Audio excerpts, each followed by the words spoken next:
Ji, good morning everyone. I am audible to all of you? पीछे तक audible है?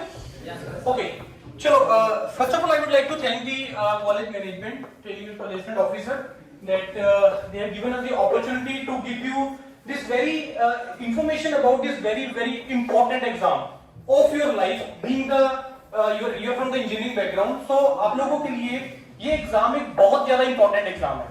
देखिए, मेरा जो ये सेशन है ना, बड़े ध्यान से सुनना, रफली 30 से 35 मिनट का रहेगा, लेकिन डेफिनेटली इस पूरे इंफॉर्मेशन से 30 से 35 मिनट में आपको बहुत इंफॉर्मेशन मिलेगा।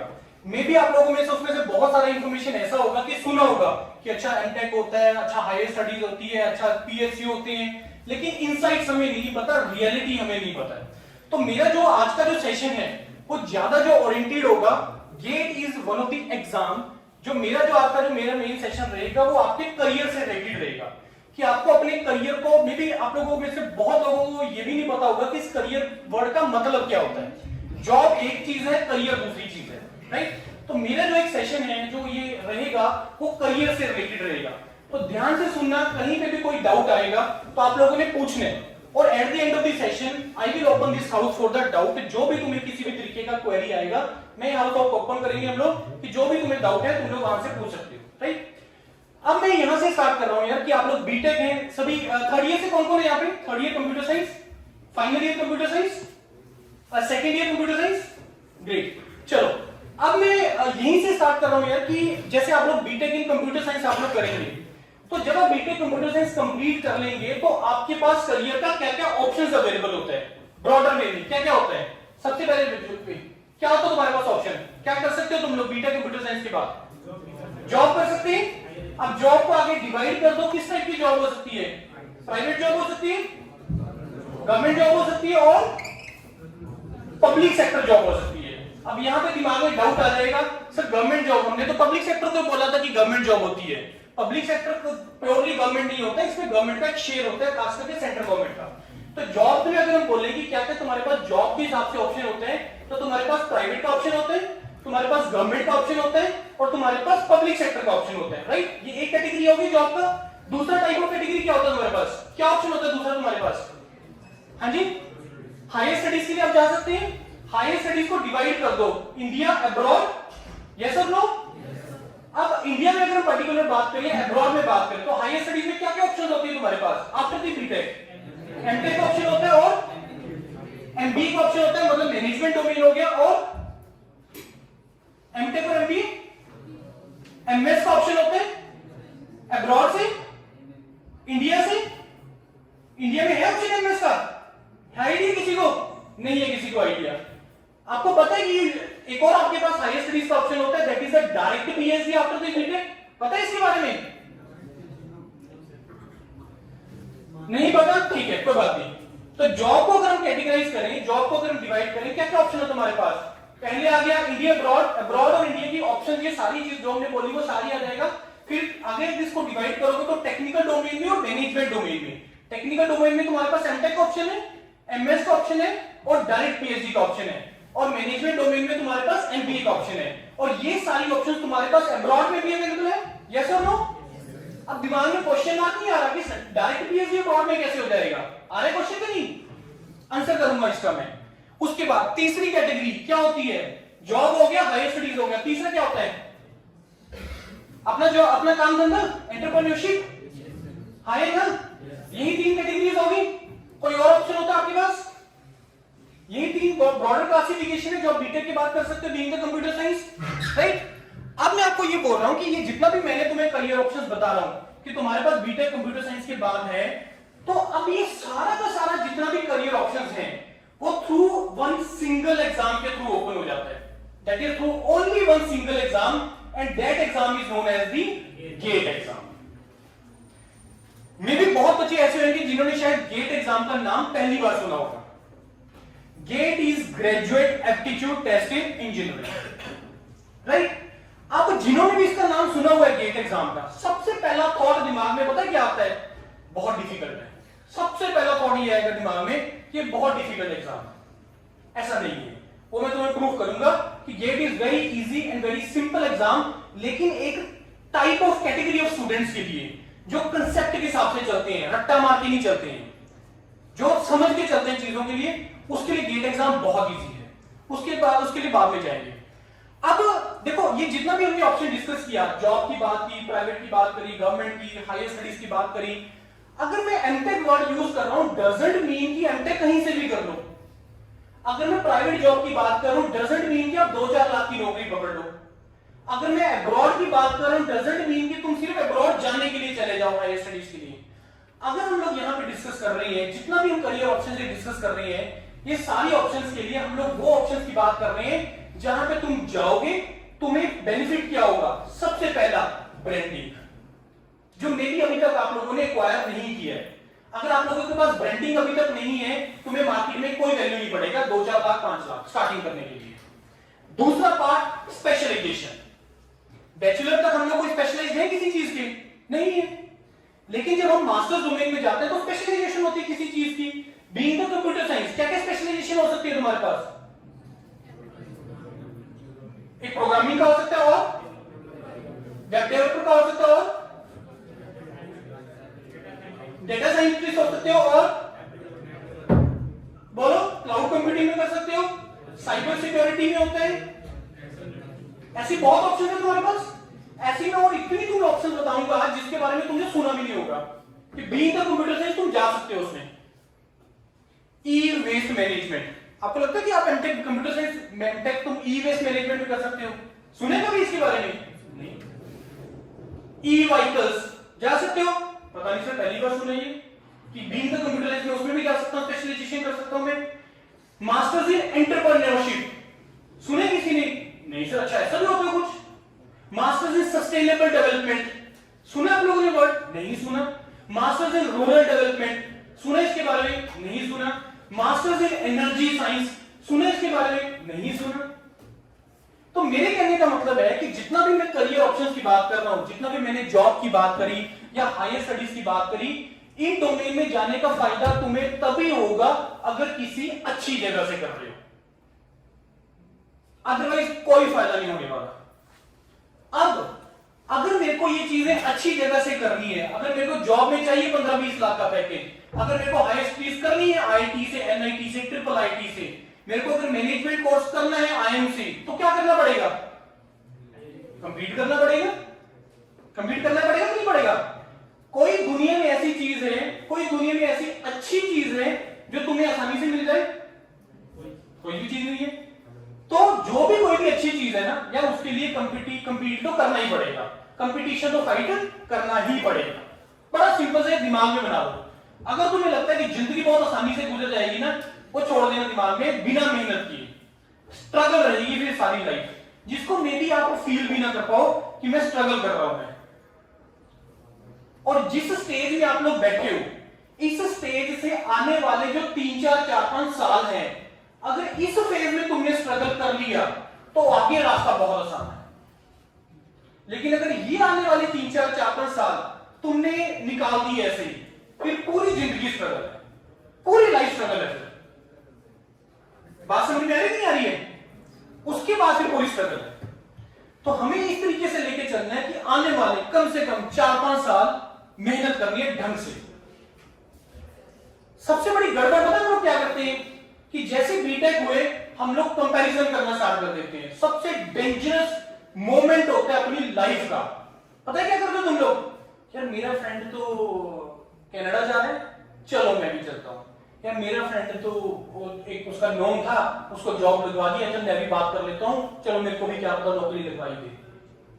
जब हम आसान रास्ता चूज करते हैं और हम लोग कंपैरिजन करने लग जाते हैं कि यार उसकी तो नौकरी लगी 15-20 हजार की, मैं तो फ्री बैठ गया, मेरे पास तो कुछ है ही नहीं। मे भी शायद आप इस स्टेज को रियलाइज ना कर पाओ क्योंकि आप उस स्टेज में आए नहीं है। फाइनल ईयर वाला भी यहाँ पे नहीं बैठा, मे भी उसको ये रियलाइजेशन होती है कि वो फाइनल ईयर में जाके कंपैरिजन करना स्टार्ट कर देता है, जो सबसे डेंजरस चीज है। आप लोगों में से बहुत बच्चों ने कंप्यूटर साइंस ज्वाइन करने का रीजन क्या होगा कि मेरी जॉब लग जाएगी इजीली, जो रीजन नहीं होना चाहिए कोई चीज ज्वाइन करने का।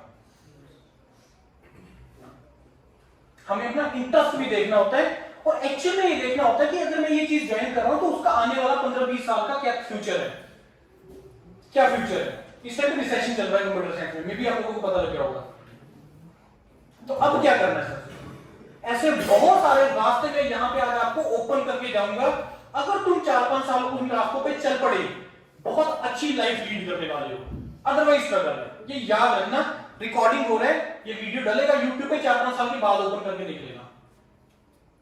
और ऐसा कुछ नहीं कि मैं आप लोगों को ये चीज बोल रहा हूं, ये हर कॉलेज में जाके बोल रहा हूं, खास करके कंप्यूटर साइंस इंजीनियर को। अब वापस ट्रैक पे आते हैं कि जितना भी करियर ऑप्शन मैंने आपको बताया, मैंने बोला उसका एक ही सिंगल एग्जाम के थ्रू हो रहा है, that is the GATE exam.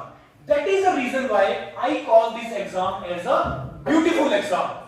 मेरे को बता दो दुनिया में कोई ऐसा एक एग्जाम कि एक एग्जाम देने से मल्टीपल ऑप्शंस ओपन हो रही है, जितनी भी करियर ऑप्शन है सारी ऑप्शन ओपन हो रही है। सर मेरे को गेट देने से प्राइवेट में जॉब में फायदा मिलेगा, यस मिलेगा। सर मेरे को इसको गवर्नमेंट जॉब मिलेगी, यस मिलेगी। सर इससे मेरे को पब्लिक सेक्टर मिलेगा, यस मिलेगा। सर मैं इससे हायर स्टडीज में मास्टर्स में, एमटेक, एमएस, पीएचडी में जा सकता हूं, यस जा सकता हूं। सर मैं क्या इसके थ्रू एमबीए कर सकता हूं, यस कर सकता हूं। सर मैं इसके थ्रू मैं अब्रॉड जा सकता हूं, यस जा सकता हूं।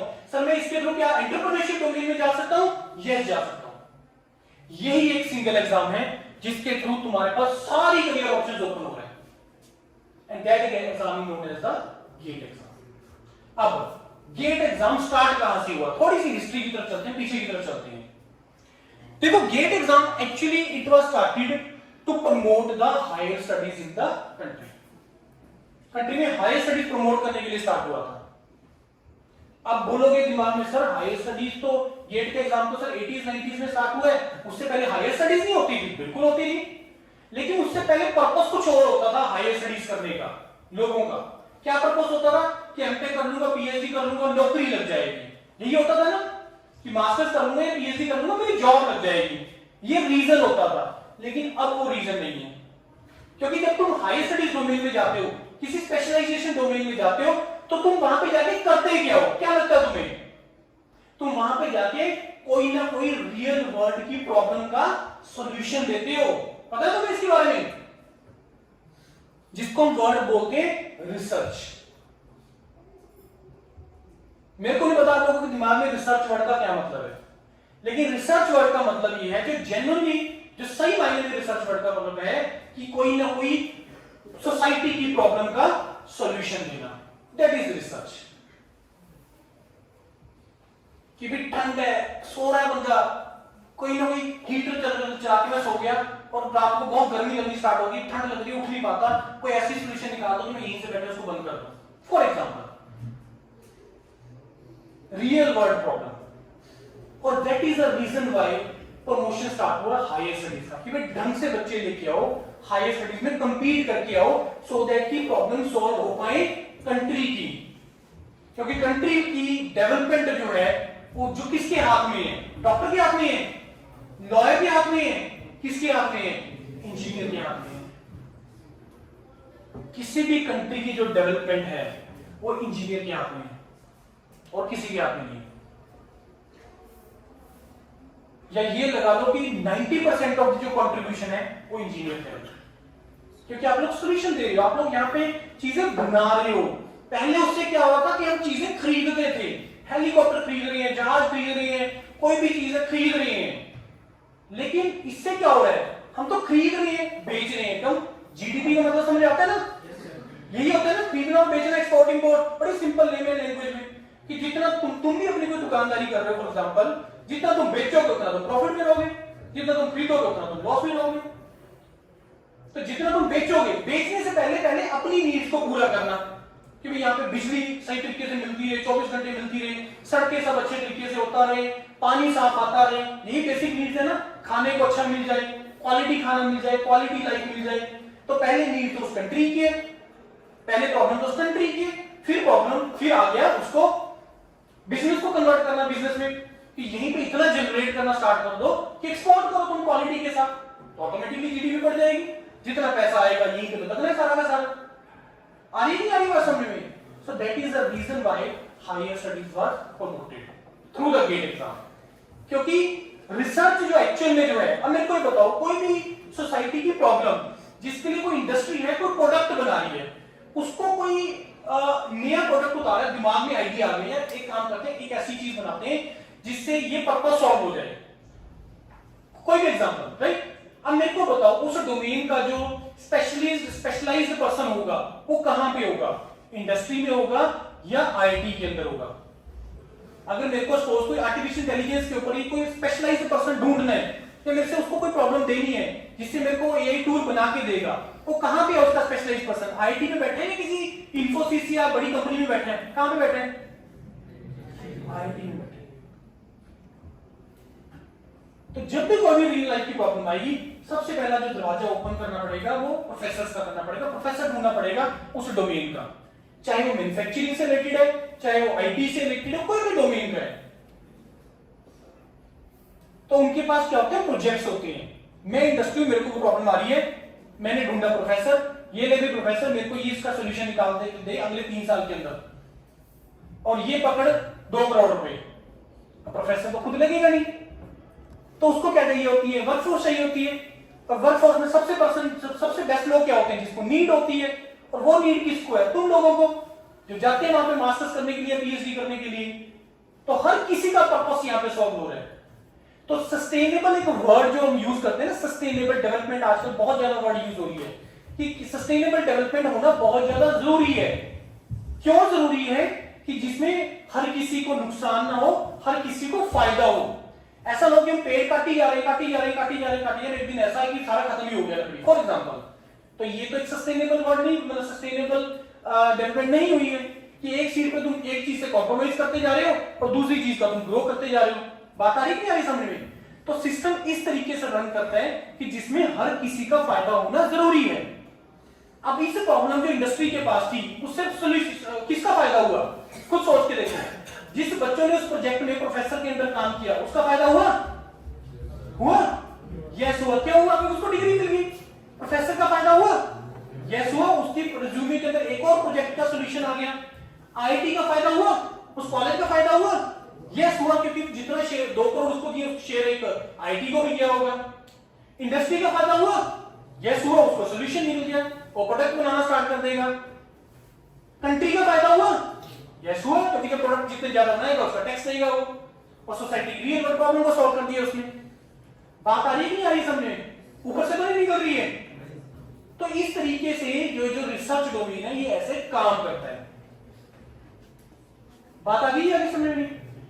अब हम लोग जो बात कर रहे हैं, देखो बीच बीच में ना गेट वर्ड आपको मैं दिखाता रहूंगा। क्यों? क्योंकि जितना भी मैं ये चीजें आपको बताऊंगा ना, गेट एक ऐसा एग्जाम है जो वहां तक पहुंचने का जरिया है, रास्ता है, उस फाइनल गोल तक पहुंचने का रास्ता है। इसलिए ये गेट एग्जाम का इंपॉर्टेंस है। अब अगर मैं यहां पे आया हूं तो यहां पे मेरे आने से हर किसी का पर्पस सॉल्व होना चाहिए, कॉलेज का भी होना चाहिए, आप लोगों का भी होना चाहिए, मेरा भी होना चाहिए, हर किसी का पर्पस सॉल्व होना चाहिए। तभी कोई भी मॉडल सस्टेन करेगा। तुम डिस्काउंट पे डिस्काउंट देखते ही चले जा रहे हो। आज तक कभी फ्लिपकार्ट प्रॉफिट में गए? फ्लिपकार्ट कभी प्रॉफिट में कभी नहीं गया, क्योंकि उसने शुरू में जो मॉडल पकड़ा ना, डिस्काउंट पे डिस्काउंट, वो इतना ज्यादा नेगेटिव में चला गया कि अभी तक वो पूरा ही कर पाया उसको। नो डाउट नाम जरूर हो गया, तो सुनना स्टार्ट कर दिया। तो सस्टेनेबल होना मॉडल कोई भी जरूरी है, राइट? अब हम लोग जो बात कर रहे हैं इसका रेट होता है क्या?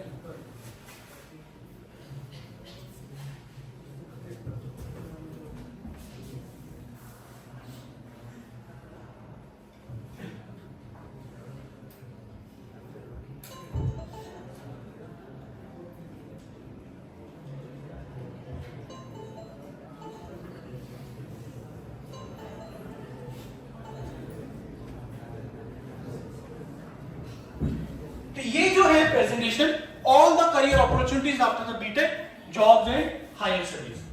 Now what is GATE exam? समझ में आ गया गेट एग्जाम का मतलब? अब जो थॉट तुम्हारे दिमाग में आता है कि सर ये बहुत डिफिकल्ट एग्जाम है, ऐसा नहीं है अगर तुम स्ट्रेटेजी के साथ चलोगे। 2016-17 तक मेरे को पता आप लोग कितना डाटा, आप लोग तो वैसे डाटा से खेलते हो, कंप्यूटर साइंस इंजीनियर तो डाटा एक बहुत इंपॉर्टेंट होता है किसी चीज का रेफरेंस देने के लिए, किसी चीज को प्रूव करने के लिए। 2016-17 ऐसा पीरियड था जब इंजीनियरिंग पीक पे था, उसके बाद थोड़ा इसमें एडमिशंस कम होना स्टार्ट हो गया, और 2016-17 के आसपास गेट में भी हाईएस्ट नंबर पकड़ा था 12.5 लाख बच्चों ने अप्लाई किया था गेट एग्जाम के लिए, और अभी पिछले साल जो अप्लाई किया वो 5.5 लाख लोगों ने अप्लाई किया। अब रीजन क्या है इसमें? बहुत सारे रीजन है।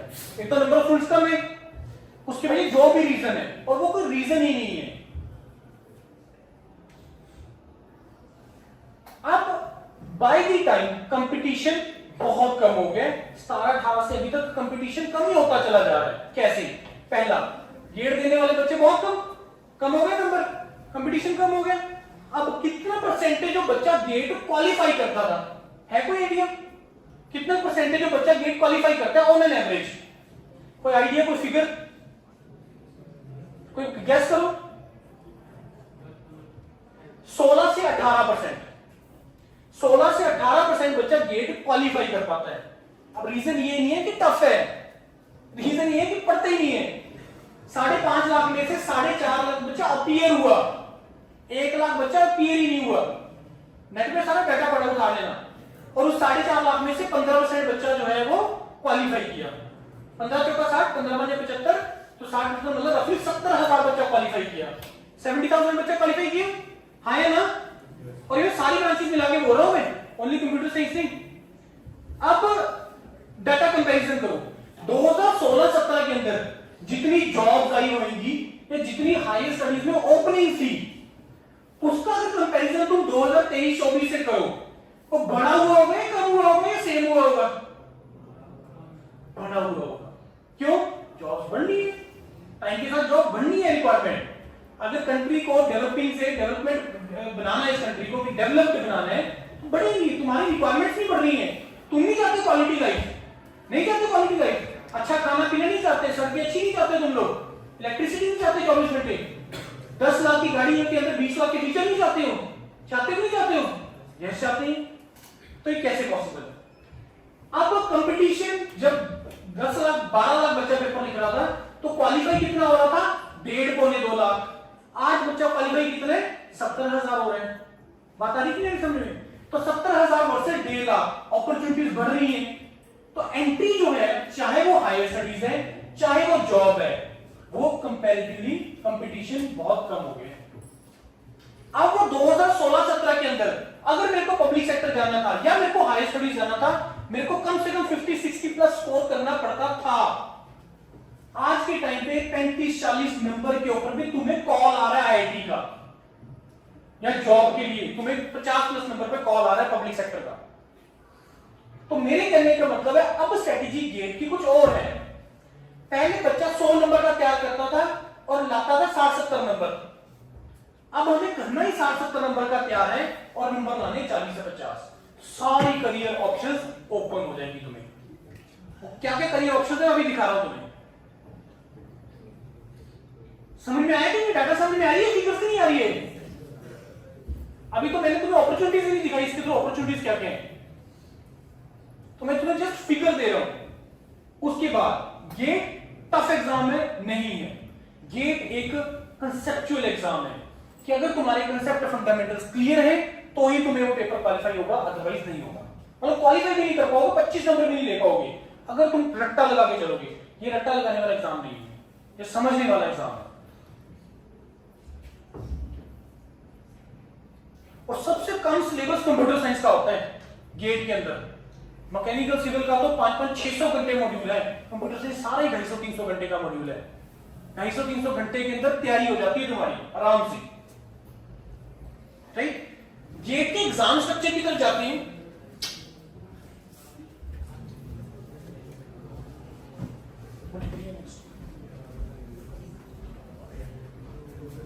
गेट के एग्जाम स्ट्रक्चर की तरफ जाते हैं। आप लोगों में से थर्ड ईयर में कौन कौन इस टाइम में कितनों ने गेट का एग्जाम दिया था? पता था आप लोगों को? एलिजिबल आप लोग थर्ड ईयर में पता है? नहीं पता दिया? नहीं, कोई बात नहीं। गेट का एग्जाम स्ट्रक्चर देखो क्या है। 65 क्वेश्चन, 100 मार्क्स, 3 घंटे का।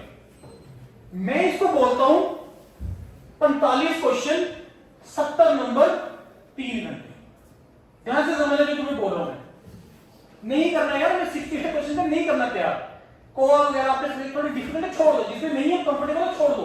तुम ले सकते हो 15 से 20 नंबर पे रिस्क ले सकते हो, लेकिन जो पीछे बचा ना 80 नंबर जो तुम तैयार कर रहे हो उसको ढंग से तैयार करो कि जिसमें तुम्हारी गलती होने का जो मार्जिन है वो मिनिमम हो जाए। 3 घंटे का पेपर, 100 नंबर 65 क्वेश्चन, जिसमें 15 नंबर का आएगा। मतलब इस गेट एग्जाम में कोई भी एक भी ऐसी चीज नहीं है जो तुमने ना पढ़ी हो। इसमें 85 मार्क्स का आता है तुम्हारा कंप्यूटर साइंस से रिलेटेड।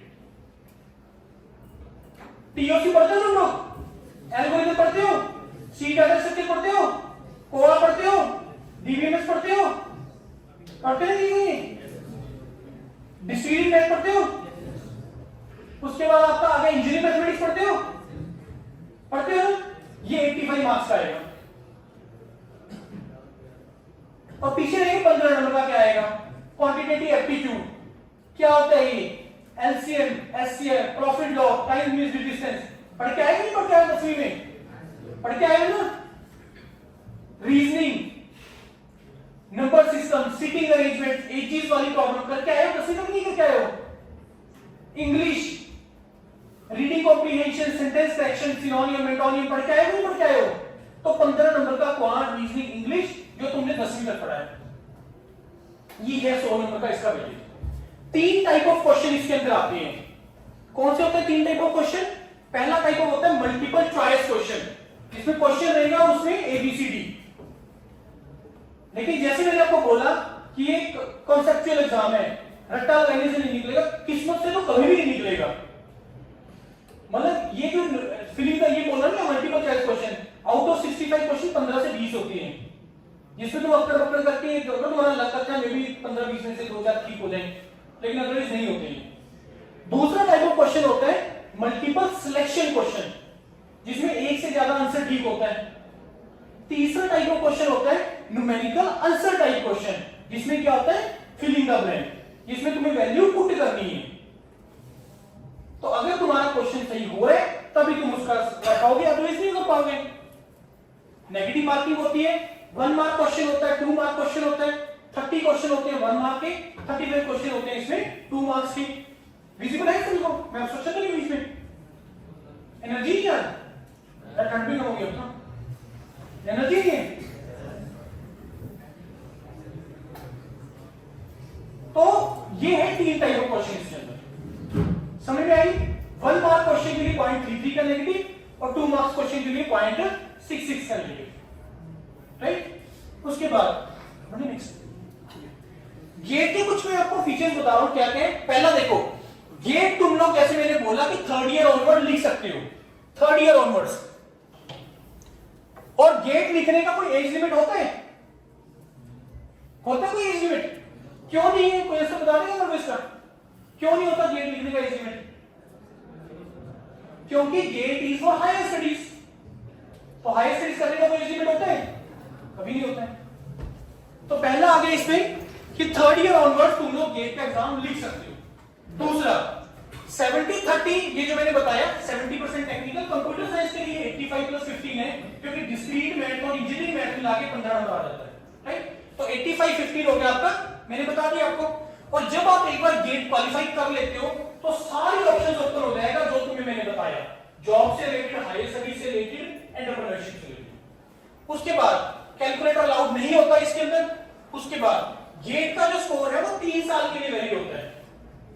और मैं जो तुम्हें फैक्ट बताया ना मैंने तुम्हें इसमें कि पहले बच्चा होता है 1.5-2 लाख क्वालिफाई, आज बच्चा हो रहा है 60-70 हजार क्वालिफाई। और क्वालिफाई तो हो गया, एक चीज है, फिर दूसरा आ जाता है कि अपने आप को तुम्हें प्रेजेंट भी करना है इंटरव्यू के सामने। नॉलेज तुम्हें ठीक है, अगर तुम्हारी कम्युनिकेशन और प्रेजेंटेशन स्किल्स, तुम्हारा पर्सनैलिटी अगर उसको नहीं ठीक लगेगा वो नहीं रखेगा।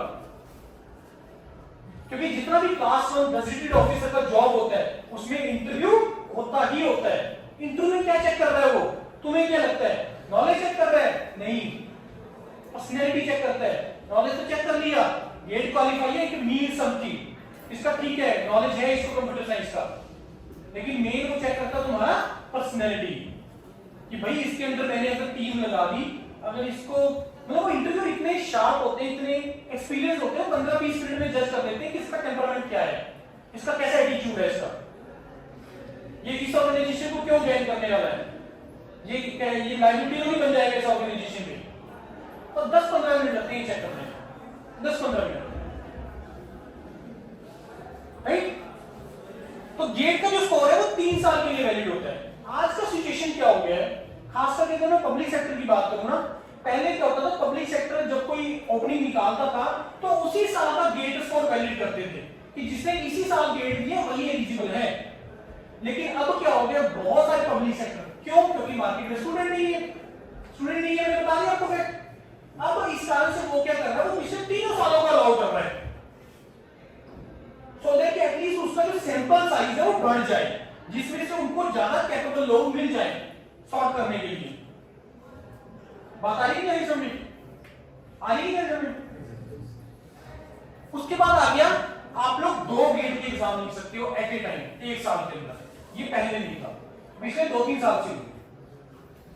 आपको 2 गेट के एग्जाम कौन से लिखने हैं, कौन से नहीं लिखने, वो सारी बताऊंगा, कौन से तुम लिख सकते हो वो सारा डिस्कस करेंगे, राइट।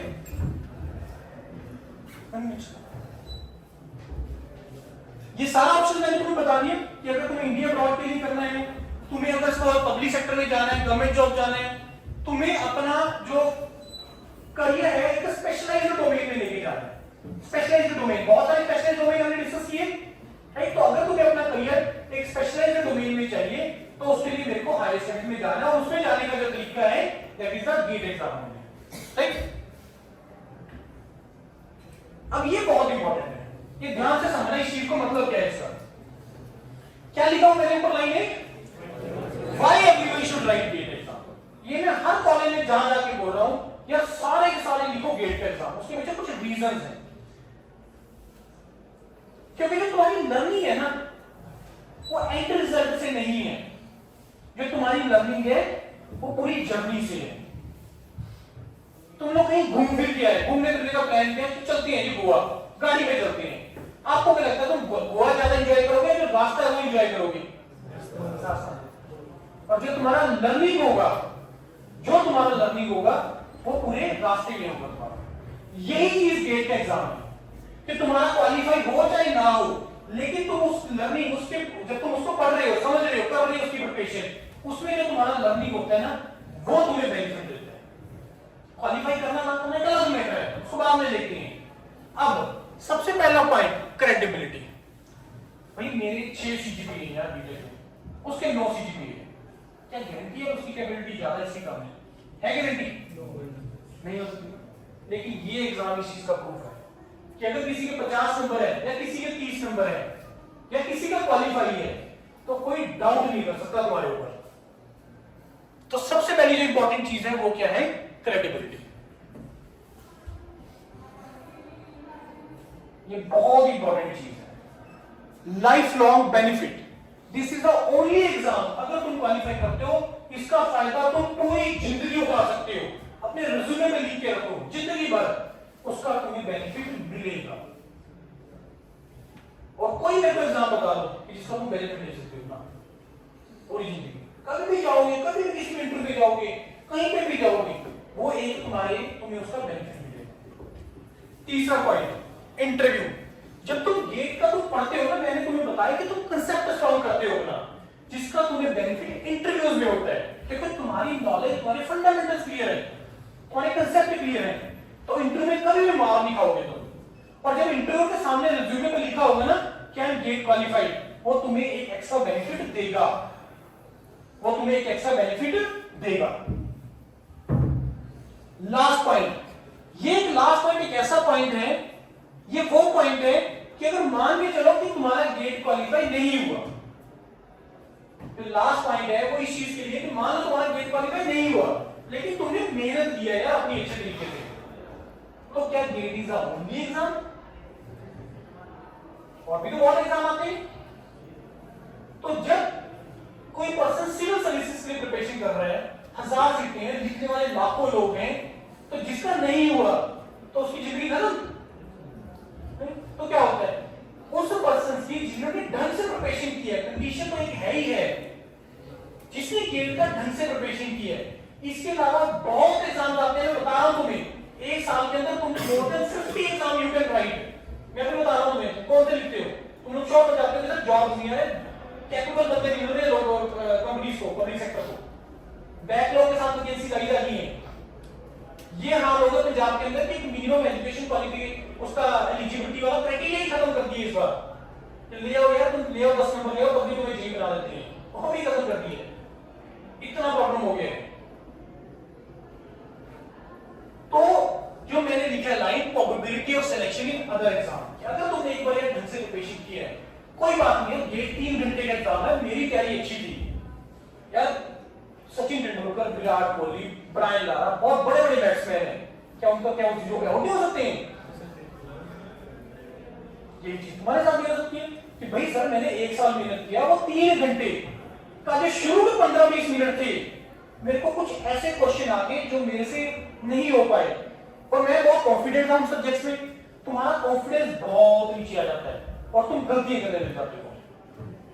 ये किसी के साथ भी हो सकता है, मैं ये नहीं बोल रहा यार किसी के साथ होगा, ये किसी के साथ भी हो सकता है। तो वो 3 घंटे मेरे लिए अच्छे नहीं, कोई बात नहीं, और एग्जाम है, तुम्हें मौका मिलेगा और भी जाने का। बात आ रही है मेरे सामने।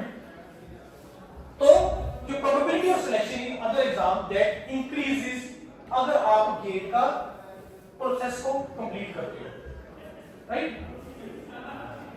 अब जॉब्स की बात करते हैं, 2 तरह का जॉब, पहला गवर्नमेंट जॉब। कोई मेरे को बता सकते हैं गेट टू गवर्नमेंट जॉब का क्या क्या ऑप्शन है? बता सकते हो भाई? है जी, नहीं सुन, डिफेंस में तो एग्जैक्ट बताओ, मतलब कौन सा डिफेंस कैसे है, किस तरीके से बताओ ना एग्जैक्ट। गेट के थ्रू कौन लेता है? नहीं, वो पब्लिक सेक्टर की कैटेगरी है ना। गवर्नमेंट जॉब, स्टेट गवर्नमेंट या सेंट्रल गवर्नमेंट प्योरली, हाँ जी, इसको पब्लिक सेक्टर वाला डोमेन आ गया। चलो मैं बताता हूं, हाँ बोला किसी ने भी, पंजाब में, हरियाणा में जो इलेक्ट्रिसिटी डिपार्टमेंट है, इसमें जो आपका सब डिवीजन इंजीनियर का, ये जो असिस्टेंट इंजीनियर का जो जॉब है वो गेट के थ्रू है, जिसमें computer science engineer is allowed. Computer science engineer उसमें क्या होता है? अलाउड होता है। आता है क्या समझ? तो ये गवर्नमेंट जॉब। दूसरा आ गया जो आपका पब्लिक सेक्टर, वो लिखा हुआ देखो पीएसपीसीएल। दूसरा आ गया पब्लिक सेक्टर। जितने बच्चे गेट के एग्जाम देते हैं ना, उसमें 30-40% बच्चा ऐसा होता है जो पब्लिक सेक्टर टारगेट करता है, क्योंकि जॉब हर किसी को चाहिए और करनी है किसी ने जॉब। और एक चीज और बता रहा हूं तुम्हें, जॉब करने की कभी जल्दी मत करना जिंदगी में, सबसे बुरा डिसीजन होगा आपका जॉब करने की जल्दी। मैंने तो अपने 4-5 साल बोले है ना, स्ट्रगल करनी है तो भाई करनी है अच्छी चीज के लिए, उसके बाद का रास्ता बहुत आसान है। अगर जल्दी में कोई चीज पकड़ ली ना, गड़बड़ हो जाएगी। ये याद रखना मेरी बात। आपको लग रहा होगा सब क्या फालतू बोल रही है, हमें तो लग जाएगी नौकरी मेरी 4-5 लाख की, 6 लाख की, मिली। पब्लिक सेक्टर में एंटर करने के 2 तरीके हैं, एक है थ्रू द गेट एग्जाम, एक है विदाउट गेट। बहुत सारे पब्लिक सेक्टर अपना टेस्ट लेते हैं। तो जो मैं बोला कि probability of selection in other exams, वो इसी के थ्रू प्रिपरेशन करने का तरीका वही है, सेम। टेक्निकल पढ़ो, नॉन टेक्निकल पढ़ो, तैयारी है तुम्हारी। अभी मैंने कुछ पब्लिक सेक्टर के नाम लिखे हैं, इसमें कुछ ऐसे हैं जो विदाउट गेट है, कुछ विद गेट है। कितने का पब्लिक सेक्टर है इंडिया के अंदर? कितने का पब्लिक सेक्टर रफली अंदाजन कुछ गेस करो? 12? तो यार 20-25 को ये लिख रहा हूं मैंने, 1200 रफली 250 है, रफली 250, राइट। अब इन मेजॉरिटी पब्लिक सेक्टर है यार, इसमें ये मान के चलो कि इसमें वर्क फोर्स है ना, क्योंकि ज्यादा मैन्युफैक्चरिंग सेक्टर है, ये पिलर्स हैं कंट्री के public sector. IOCL, HPCL, SAIL, GAIL, ISRO, HAL, DRDO, DARC, power grid, OSOCO, बहुत है ये पिलर्स हैं कंट्री के। पब्लिक सेक्टर होता क्या है? ये सेंट्रल गवर्नमेंट का 50% शेयर और बाकी शेयर किसी भी स्टेट गवर्नमेंट का हो सकता है या किसी अदर आपका प्राइवेट हो सकता है, जैसे DMRC, Delhi metro rail corporation, ये इसका अपना इंडिया का और आपका दिल्ली गवर्नमेंट का शेयर है। ऐसी सा पंजाब नेशनल बैंक, SBI, ये क्या है? पब्लिक सेक्टर है। और पब्लिक सेक्टर का जो पे स्केल होता है ना वो गवर्नमेंट से ज्यादा होता है। पता है इसके बारे में? आप लोगों में से किसी के पेरेंट्स हैं बैंक में? आप लोगों में से किसी के पेरेंट्स बैंक में हैं? नहीं? बैंक में होते हैं किसी के पेरेंट्स? या बता नहीं रहा मुझे, कोई बात नहीं।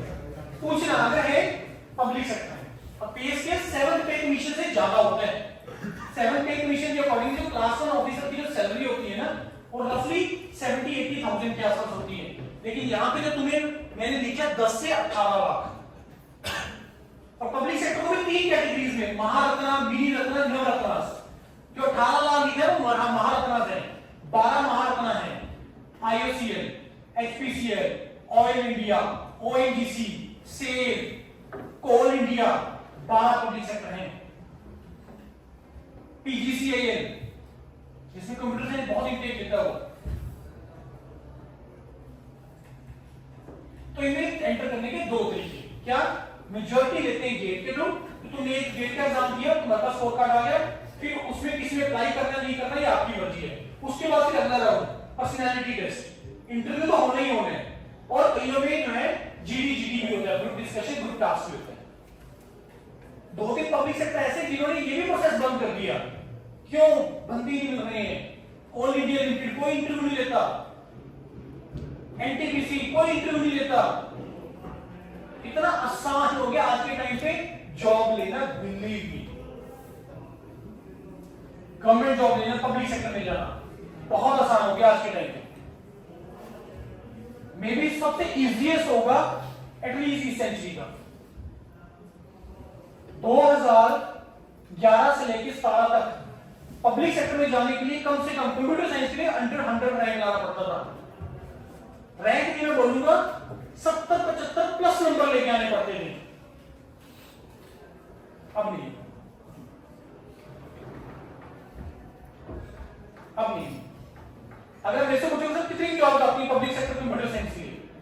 रफली मोर देन 500, चाहे डिग्री है डाउट है, मोर देन 500 एक बहुत बड़ा नंबर है। आपको लग रहा है 500 100-150 नहीं है ना?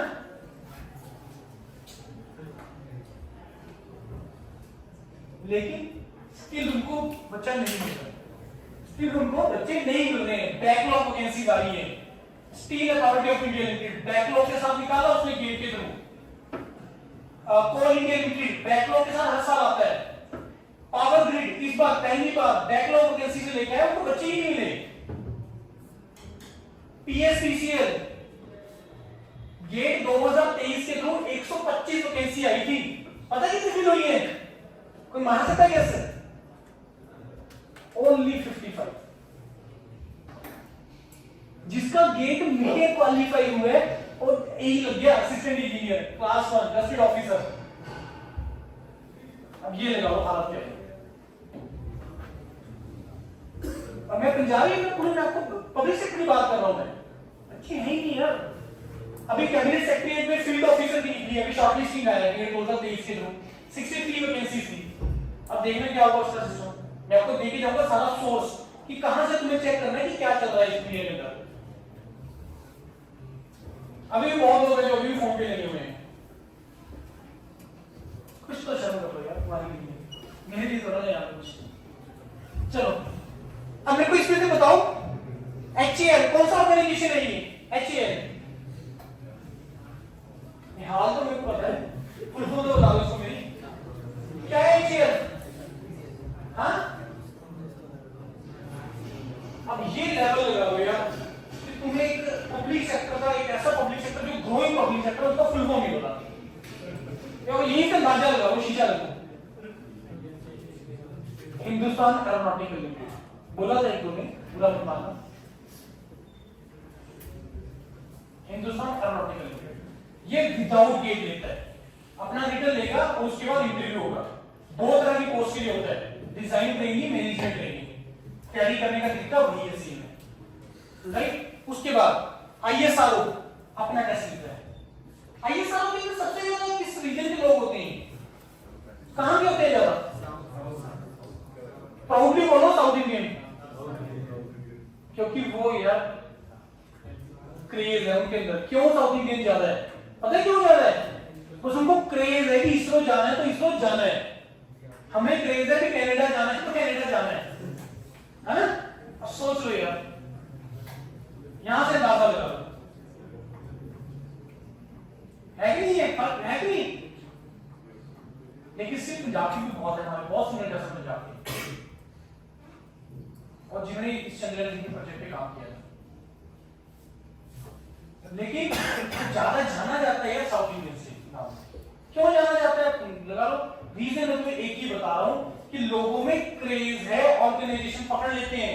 तो रेलवे जाना तो रेलवे जाना है, इसरो जाना तो जाना है, HAL जाना तो जाना है, चाहे 2-4 साल लग जाए चाहे 10 साल लग जाए। चलो एक सेक्टर है कि उसमें एक भी होता नहीं होगी, लेकिन क्रेज है। लेकिन हमारे यहाँ पे क्रेज सर, IIT बॉम्बे से अगर कंप्यूटर साइंस में मास्टर्स करनी है तो करनी है, ये क्रेज है लोगों में। पागलपंथी बोलते हैं उसको, हमारे अंदर नहीं है। हमारे अंदर तो सुनना ही बड़ा मुश्किल होता है। इतने कंफर्ट जोन में बैठे हैं, आराम से अटेंटिव, कोई आराम से बैठे हैं कंफर्ट जोन में।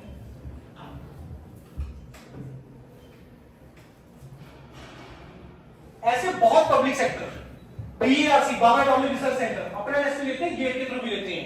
HPCL अपना टेस्ट लेते हैं, BEL अपना टेस्ट लेता है, BHEL Bharat heavy electricals limited अपना टेस्ट लेता है।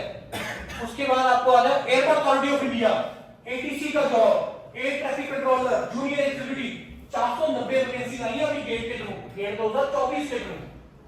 और क्या भगवान चाहिए तुम्हें? बहुत वैकेंसी है, बहुत वैकेंसी है। लेकिन हमें पता नहीं है, इस चीज के बारे में पता नहीं है। मैंने बताया लेकिन कोई मेरे को बता दो, खड़ा होकर क्लेम कर दो, तो जो भी मैंने बताया आपने मेरे को A to Z सब कुछ बता दो, कोई भी नहीं। राइट? तो ऐसे बहुत सारी ऑर्गेनाइजेशन, और ये तो थोड़ी सी लिखी है, ऐसे बहुत ऑर्गेनाइजेशन है और बहुत ऑप्शन है तुम्हारे पास। नेक्स्ट अब बात करते हैं हायर स्टडीज की। क्या सारी लाइफ जॉब करनी है ना?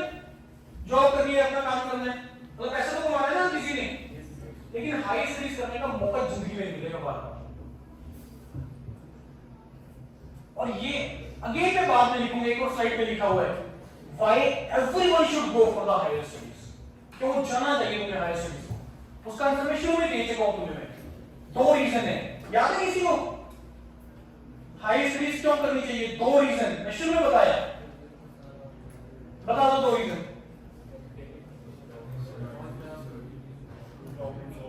एग्जैक्ट वर्ड नहीं मेरे को दे रहा है, 2 वर्ड।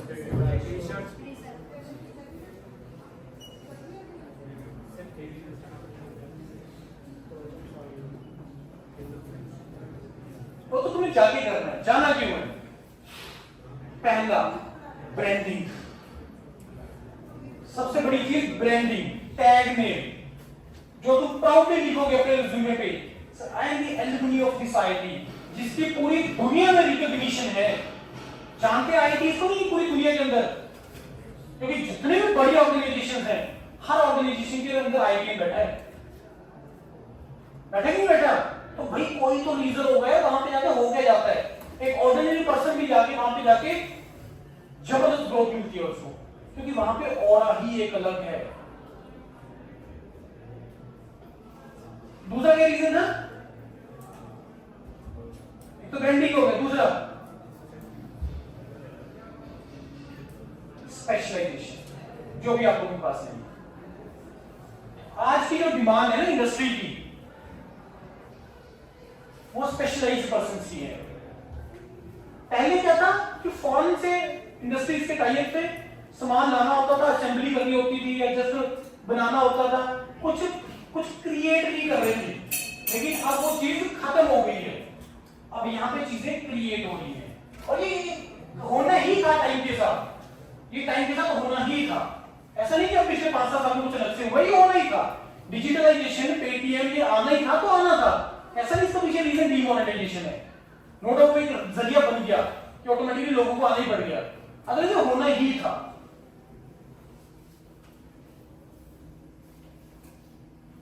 तो 2 मेन रीजन यार हायर स्टडीज, पहला ब्रांडिंग, दूसरा स्पेशलाइजेशन। और उसके बाद का जो जर्नी तुम्हें मिलना है बहुत ही जबरदस्त है। गेट एग्जाम की तरफ मैं क्यों बार बार जा रहा हूं, क्योंकि ये वो चीजें हैं जो तुम्हें उसके बाद का सक्सेस टेस्ट करवाएगा, उसके बाद तुम्हें करियर देगा। करियर का क्या मतलब होता है, करियर और जॉब में क्या मतलब है, मेरे को बता देंगे डिफरेंस, जॉब और करियर में क्या फर्क है?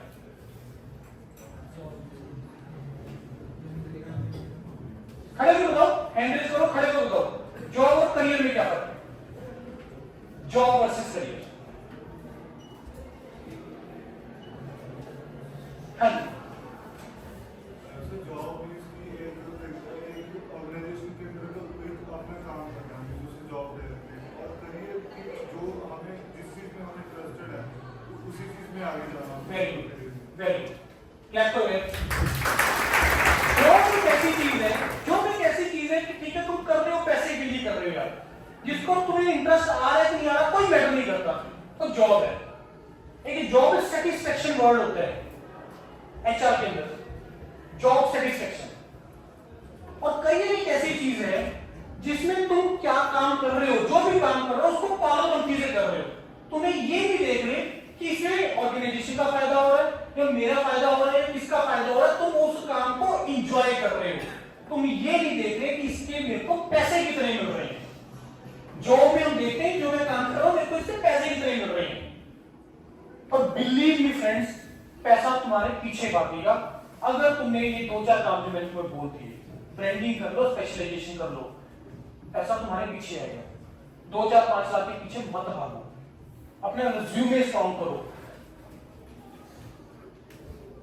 ये जो 3 प्रोग्राम मैंने लिखे हुए हैं, एमटेक प्रोग्राम हायर स्टडी 2 साल का प्रोग्राम 12,400 रुपए पर मंथ का स्कॉलरशिप, एमएस प्रोग्राम मैंने बोला एमएस इंडिया में भी होती है, एमएस आईआईटी में होता है।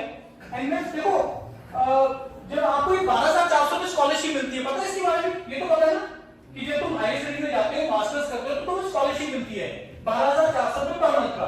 क्यों मिल रही है भाई, क्यों मिल रही है? खर्चा निकालने ठीक है, लेकिन वो जस्टिफाई कैसे हो रहा है? जस्टिफाई कैसे हो रहा है? 2 तरीके से।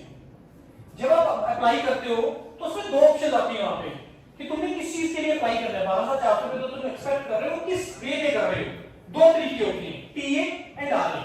TA is a teaching assistantship, कि जिसमें तुम वहां से मास्टर्स कर रहे हो और बीटेक वाले स्टूडेंट में को कुछ उनके पेपर चेक कर रहे हो, बना रहे हो या लैब ले रहे हो, तो उससे जस्टिफाई होती है। समझ में आ रही है? कोई नहीं देगा आपको फ्री में पैसे। दूसरा आरए, रिसर्च असिस्टेंटशिप, जिसमें तुम जो प्रोफेसर के पास प्रोजेक्ट है उसके अंदर जो काम कर रहे हो वहां से तुम असिस्टेंटशिप दे रहे हो। बात आ रही है? आ रही समझ में? ये पैसा कैसे जस्टिफाई हो रहा है? अब एमटेक जो है वो 2 साल का प्रोग्राम है, एमएस जो है वो 3 साल का प्रोग्राम है। एमटेक में और एमएस में फर्क क्या है? इसका वीडियो पड़ा है यूपीडिया पे, आप उसमें देख सकते हो। एक तो मैंने बता दिया 2 साल और 3 साल का डिफरेंस। दूसरा एमएस में रिसर्च वर्क ज्यादा होता है, एमटेक में रिसर्च वर्क कंपैरेटिवली कम होता है। ज्यादा साल इसमें एंटर करना है, एमटेक में एमएस में। एमएस में अगर तुम्हारा सीजीपीए थोड़ा हाई साइड पे है, आज तक तुम्हें किसी ने नहीं बताया होगा तुम्हें सीजीपीए का कहां पे बेनिफिट मिलेगा, मैं तुम्हें बता रहा हूं कहां बेनिफिट मिलेगा। पब्लिक सेक्टर में जाना है, जॉब में जाना है, सर किस बेस पे होगा selection? Purely on the basis of your GATE marks, purely. Sir MTech में selection purely on the basis of your GATE marks. लेकिन ये जो एमएस प्रोग्राम है या ये जो डायरेक्ट पीएचडी प्रोग्राम है, डायरेक्ट पीएचडी में स्कॉलरशिप कितने? 38,000 रुपए पर मंथ का स्कॉलरशिप, 5 साल का प्रोग्राम है। कहां से मिल रही है असिस्टेंटशिप? ये अगेन आरए, रिसर्च असिस्टेंटशिप, क्योंकि प्रोफेसर के पास प्रोजेक्ट है, वो काम ले रहा है यार तुमसे, उसका प्रोजेक्ट है, फंडिंग है उसके पास, और उसने गवर्नमेंट को दी, इसका शेयर एक प्रोफेसर को जा रहा है, एक आईटी को जा रहा है और स्टूडेंट को भी जा रहा है, वहीं से आ रही है असिस्टेंटशिप। Again sustainable model. बात आ रही है स्टूडेंट? अगर ये गवर्नमेंट ऐसे ही देती चली जाए यार इतने इतने पैसे, तो खाली खत्म हो जाएगी। और ये पीएचडी की असिस्टेंटशिप अब बढ़ी है, 25 साल से 38 साल हुई है, अब 12,400 भी 18,500 होने वाला है अगले में भी 1 साल के अंदर। तो जहां भी रिसर्च की बात आती है, MS programme, direct PhD programme, वहां पे गेट के साथ साथ तुम्हारा एकेडमिक्स देखा जाता है।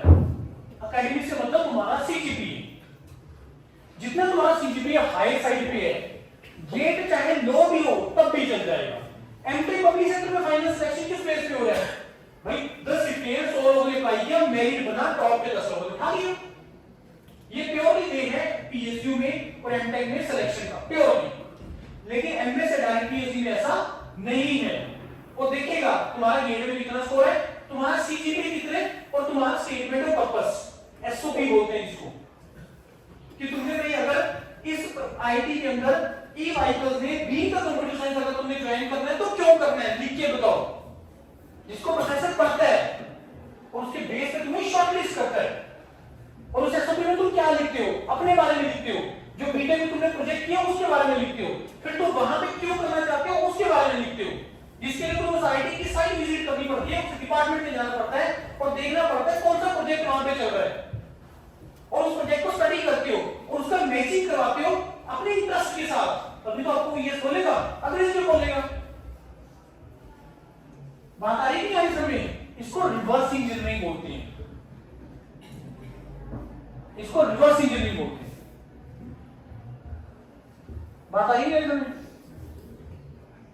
तो हायर स्टडीज एक ऐसी चीज है हर किसी को जाना चाहिए, रीजन तुम्हें बताया। और आईटी यहां पे मेरे को लगा 4-5 स्टेट के लोग तो बैठे ही हैं ना, 4-5 स्टेट के तो हैं, पंजाब से, हिमाचल से कोई यहाँ पे, हरियाणा से, ओके, यूपी से, बिहार से, उसके बाद जम्मू कश्मीर से, देख लो 5-6 स्टेट होंगे, और भी है नेपाल से कोई, यही और तो कोई नहीं बचा, झारखंड से भी। तो अब सोचो तुम्हें एक दूसरे से कुछ लर्निंग होता है नहीं होता, कुछ ना कुछ तो सीखने को मिलता है, चाहे वो कल्चरल हो चाहे कुछ भी हो। अब कंपैरिजन करके देखना, मैं आपको क्लियरली बोल रहा हूं यहीं पे। अब तो नहीं पता, क्योंकि बोलते हैं कि वो जैसा देश वैसा देश हो ही जाता है, कि जब बिहार के बच्चे यहाँ पे आ रहे तो पंजाबी तो आई जाएगी थोड़ी बहुत इसके अंदर, है ना, थोड़ी सी कैजुअलिटी तो आ जाती है। अपने आपको कंपैरिजन करके देखना कि 10-15 दिन कि बिहार का स्टूडेंट एक पंजाब का स्टूडेंट, मेरे दोनों में डेली रूटीन में क्या फर्क है, आपको अपने पता चल जाएगा। मैं बता सकता हूं लेकिन फिर वो तुम लोग अदरवाइज ले लो उसको। हार्ड वर्क, कैपेबिलिटी, 4-5 वर्ड है, कंफर्ट जोन, कंपैरिजन करने की देखा इन चीजों के ऊपर, कॉम्प्रोमाइज कैसे होता है चीजों की, लाइफस्टाइल, सोच के देखना, इन चीजों का कंपैरिजन करना इन टॉपिक्स के ऊपर। इनफैक्ट नोट यही दो स्टेट का बाकी स्टेट्स के साथ भी दूसरे को बहुत लर्निंग मिलेगा। नाउ थिंक अबाउट, मैं जिस सिस्टम की बात कर रहा हूं आईटी का, उसमें पूरे इंडिया के बिलियन माइंड आके बैठे हैं और ऑलमोस्ट हर स्टेट का बच्चा मिलेगा तुम्हें। जब तुम्हारी बात साउथ इंडियन बैठा होगा और गेट में अच्छा मार्क्स लेके बैठा होगा, कंपीट करके बैठा होगा, वो किस तरीके से सोच रहा है, क्या सोच रहा है यार अपने करियर के बारे में, कि कैसे मेरे को अपनी लाइफ को आगे लेके जाना है। तुम्हें बहुत कुछ लर्न करने को मिलेगा जो मे भी यहाँ पे ना मिले, क्योंकि हम लोग जो हमें सोसाइटी सिखाती है वैसे तो हम लोग ग्रो करते हैं ना, वैसे हमारा सिस्टम बन जाता है। अगर तुम्हारे कॉलेज में से जाने ही सारे कनाडा जा रहे हैं तो ऑब्वियस है तुम्हारा कॉलेज बनेगा, कैसे चलती है, बड़ी सिंपल सी चीज है। अगर यहीं से लोग आईआईटी जाना स्टार्ट हो गए और गए भी हैं तुम्हारे सीनियर्स बहुत ज्यादा, इसीलिए भेजे हैं, बहुत अच्छे भेजे हैं, और जो बहुत अच्छी जगह पे बैठे हैं। मैं तुम्हें सभी का कॉन्टैक्ट नंबर देके जाऊंगा, ये वेबसाइट पे पड़ी है, सभी का कॉन्टैक्ट नंबर, बात कर लेना। 2017 के अंदर एक फेलिसिटेशन सेशन भी हुआ था यहाँ पे, लेकिन हमें बिल्कुल भी आईडिया नहीं। तो अगर तुम्हारे में से ही आईटी जाना स्टार्ट हो जाए, 2-4 साल के बाद तुम अपने एचओडी को फोन करो, सर बैठा हूँ 50 लाख के पैकेज पे यूएसए बैठा हूँ सर, $20,000 मेरा सैलरी है, $30,000 सैलरी है, आपको नहीं लगता तो वो बहुत प्राउडली यहाँ पे लगाएगा अपने कॉलेज के अंदर, बड़ी सी फोटो करके लगाएगा कि नहीं लगाएगा? बिल्कुल लगाएगा।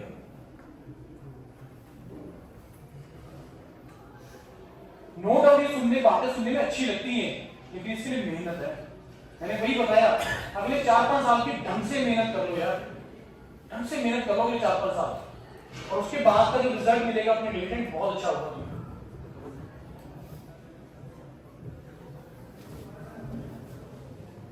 नाउ कुछ लोगों ने एमबीए की बात की थी, मैनेजमेंट की। अब मैं आपको ये बोल रहा हूं कि मैनेजमेंट का ऑप्शन तुम्हें गेट एग्जाम के थ्रू भी मिल रहा है, ठक्कर नहीं, मैनेजमेंट का ऑप्शन तुम्हें गेट एग्जाम के थ्रू भी मिल रहा है।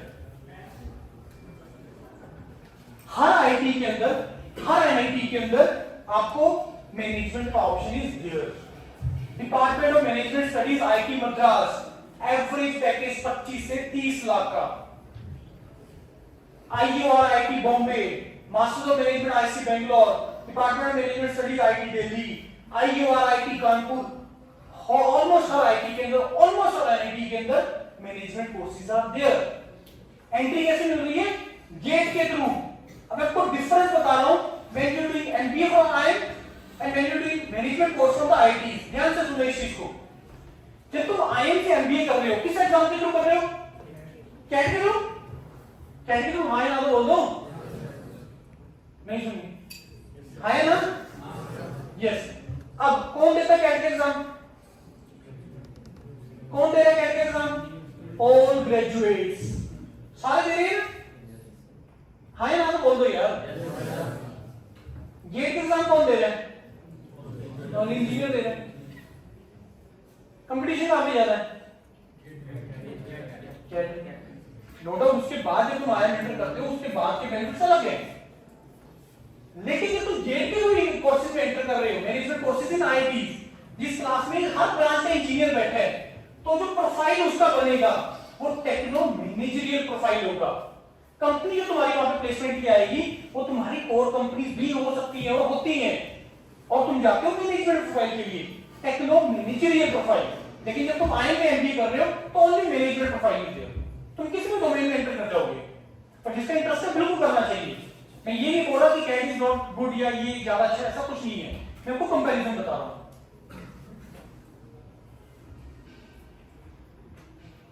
अब आपको क्या लगता है कि जो पैकेजेस आते हैं, सैलरी पैकेजेस, वो एक कोर कंपनी आपको ज्यादा देती है, मान लो तो सॉफ्टवेयर इंजीनियर को ज्यादा देगी या एआई वाले को ज्यादा देगी, मैनेजमेंट वाले को ज्यादा देती है? किसको मिलता होगा पैकेज ज्यादा? क्यों? मैनेजमेंट वाले को ज्यादा नहीं मिलते हैं। सबको मैनेज करना पड़ता है, बिल्कुल सही बात है। काम करने के पैसे ज्यादा होते हैं, काम करवाने के पैसे ज्यादा होते हैं? काम करवाने के पैसे ज्यादा होते हैं। एक नॉर्मल से एनआईटी से जब आप मैनेजमेंट कोर्स कर रहे हो 15 लाख का पैकेज तो आपको वहीं भी मिल जा रहा है। मैं एवरेज बता रहा हूं तुम्हें। मैं अभी तुम्हें देखना है कि तुम्हें अपने आप को कैसे, अपने करियर को कैसे, किस डायरेक्शन में अपनी इंटरेस्ट के हिसाब से लेके जाना है। मैं आपको सारे रास्ते बता के जा रहा हूं, सारे रास्ते। अब तुम्हारे पास ऑप्शन है MBA from IITs and IIT Bangalore, है हर जगह पे। उसके बाद एमबीए फ्रॉम एनआईटीज ऑप्शन है। उसके बाद ये तीसरा programme, you can also enter into the IIM through the GATE exam. ये किसी ने निकाला था आपको, and that programme is known as the FPM programme. क्या होती है एफपीएम की full form? FPM, fellowship programme in management. 25,000 से 35,000 का पर मंथ का स्कॉलरशिप है, हर आईआईएम के अंदर है ये। और जिसपे एंट्री करने का तरीका गेट, और तो कैट के थ्रू भी लेते हैं, सारे थ्रू लेते हैं, जीमेट के थ्रू भी लेते हैं, जीआरई के थ्रू भी लेते हैं। इसी सेम प्रोग्राम में, क्योंकि सारे ग्रेजुएट्स इसमें एलिजिबल होते हैं एफपीएम। ऐसा नहीं कि ओनली इंजीनियर के लिए प्रोग्राम, ऐसा नहीं है। लेकिन you can enter into the IIM through the GATE exam. ये मेरे को लगता है कि आपको बात बता दिया, राइट? उसके बाद very favourite topic in Punjab, लेकिन दुर्भाग्यपूर्ण मेरे को इस क्लास में पंजाब में बहुत कम लोग दिख रहे हैं। कौन को जाना चाहता है अब्रॉड? नहीं मानता इसे। और मैं आपको एक स्टेटमेंट और देके जा रहा हूं कि हर किसी को अब्रॉड जाना चाहिए, सही से हर किसी को जाना चाहिए। लेकिन अब दिमाग में आएगा सर पैसा कहां से आएगा इतना, ये आया ना। और मैं तुम्हें 2-3 स्टेटमेंट दे रहा हूं। अगर तुम अब्रॉड जाना चाहते हो, पहला, अगर तुम अब्रॉड जाना चाहते हो तो एज ए टेक्नोक्रेट जाना, एज ए इंजीनियर जाना, एज ए लेबरर मत जाना। दूसरा, 40-50 लाख रुपए खर्च करके मत जाना, 2 लाख रुपए मैक्सिमम, मैक्सिमम बता रहा हूं तुम्हें, रास्ता बता के जा रहा हूं। ऐसे में ये भी बात खत्म कर दूंगा, इससे ज्यादा नहीं है रिक्वायरमेंट पैसा खर्च करने का। अपने पेरेंट्स का हार्ड अर्न मनी मत वेस्ट करना, जमीनें जमीनें मत बेची जाना, कर्जा मत लेके जाना, नहीं रिक्वायरमेंट है। आप पूछोगे सर कैसे जाएंगे, है ना? पहला, गेट के थ्रू देयर आर 5-6 यूनिवर्सिटीज जो एंट्री लेते हैं मास्टर्स प्रोग्राम के लिए। को बता सकते हैं कोई यूनिवर्सिटी का नाम?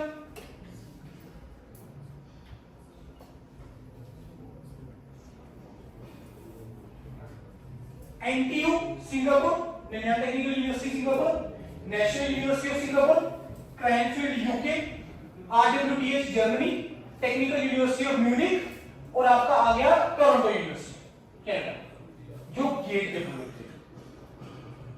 और तुम्हें कोई IELTS GRE देने की रिक्वायरमेंट नहीं है, ये भी नहीं पता किसी को।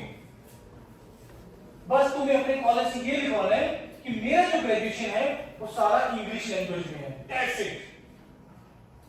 वे ऑफ IELTS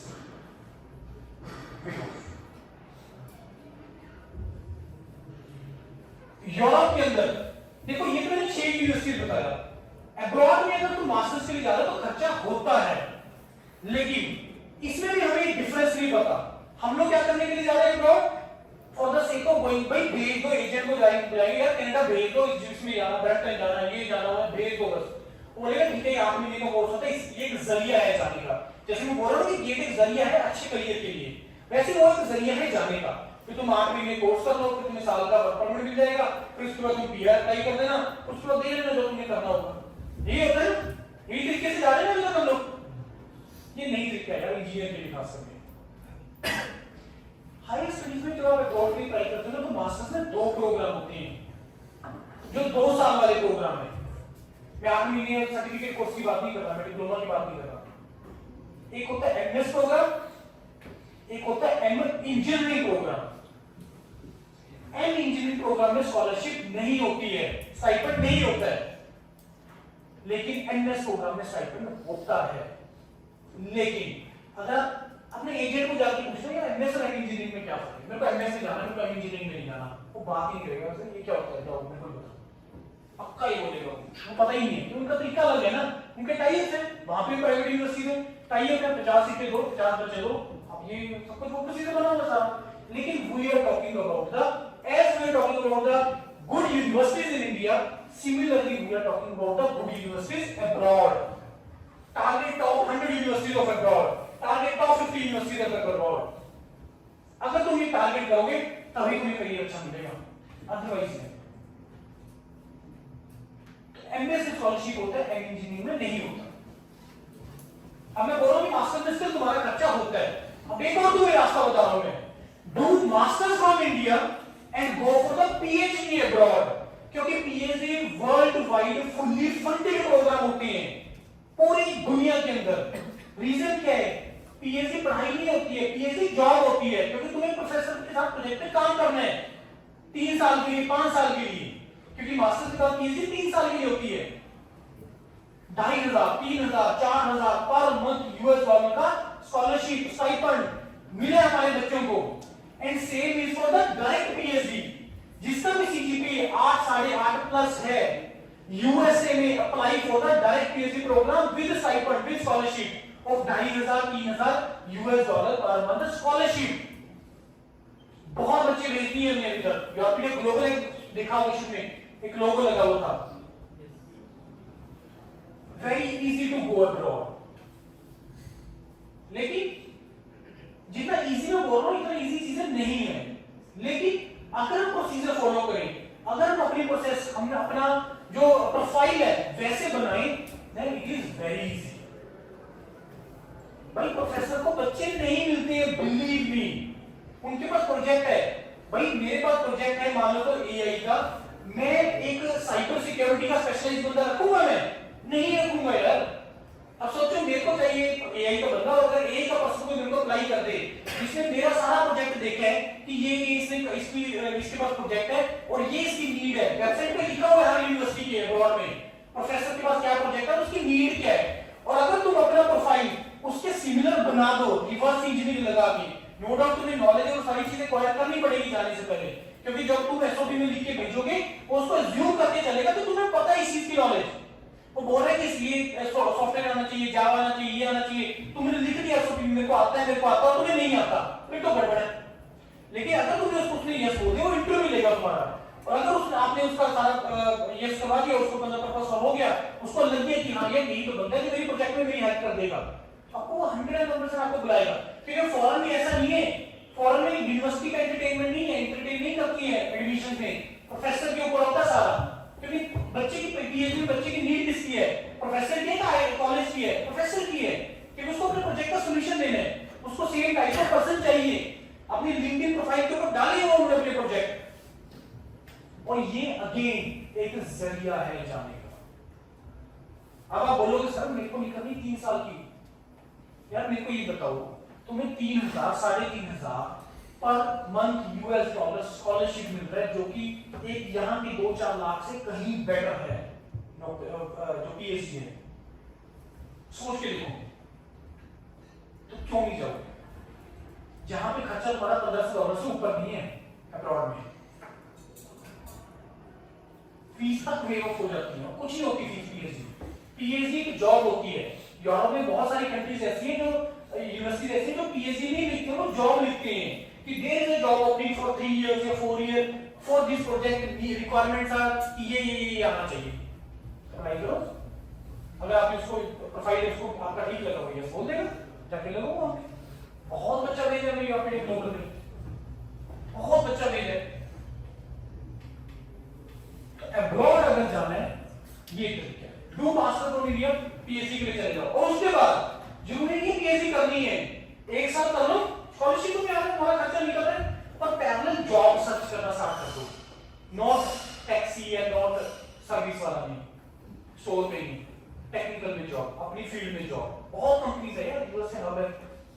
और जिस दिन तुम्हारा जॉब लग गया, प्रोफेसर को दिखा दो, sir I got the job, for the time भी मैं पीएचडी को सर डिसकंटिन्यू करना चाहता हूं, मे बी लेटर मैं इसको कंटिन्यू करूंगा।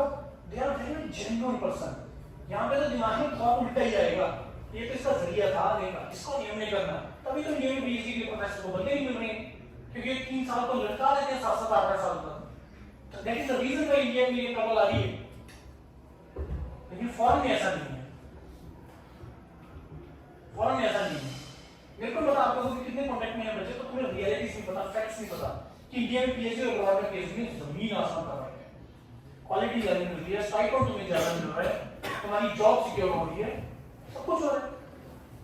और फिर वो लेके जाओ प्रोफेसर के पास, फिर वो तुम्हें एक एमएस का डिग्री देके आउट कर देगा, ठीक है कोई बात नहीं।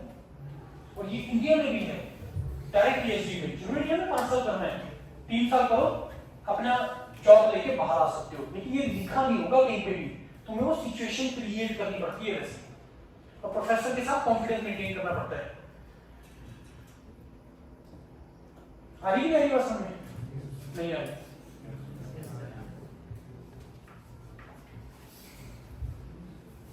अब 2-3 क्वेश्चन है। Should I write 2 GATE exams? Benefits of writing GATE in 3rd year? Next, why higher studies? 3 question है। Should I write 2 GATE exams? Should I write GATE in 3rd year? और benefits of higher studies? Higher studies का मतलब बता दी, why higher studies? और हर किसी को जानना चाहिए। अब 3rd year में देने के benefit और 2 देने के benefit, देने की देने वो तुम्हारी मर्जी है। पहले तो मैं ये बताता हूँ कि तुम्हारा ऑप्शन क्या क्या होती है 2 एग्जाम देने की। बड़ी नेक्स्ट विजिबल है नहीं ना? चलो मैं बताता हूँ। ये है सीएस। सीएस तुम्हारा कौन है? कंप्यूटर साइंस का।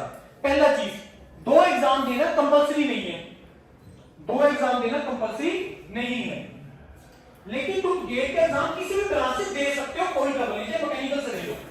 ट्रबल कहां पे आता है? एलिजिबिलिटी में, कि जब तुम वहां पे अप्लाई करना स्टार्ट करते हो किसी आईटी में, किसी कोर्स में, किसी डिपार्टमेंट में या पब्लिक सेक्टर में, ट्रबल वहां पे आता है। अब स्टेटमेंट में दे रहा हूं, 2-4 ध्यान से सुनना। पहला, अगर तुम जॉब टारगेट कर रहे हो गेट के थ्रू पब्लिक सेक्टर का, तो वो कंप्यूटर साइंस के थ्रू ही ओपन होगा। तो अगर आप पब्लिक सेक्टर टारगेट कर रहे हो तो गेट का प्रिपरेशन कंप्यूटर साइंस में ही करना है, किसी और में नहीं करना है।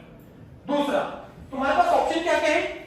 जैसे मैंने बोला यहाँ पे कंप्यूटर साइंस, तो अगर तुम पहला पेपर कंप्यूटर साइंस सिलेक्ट करते हो तो तुम्हारे पास और किस डोमेन में तुम पेपर दे सकते हो, ध्यान से सुनना।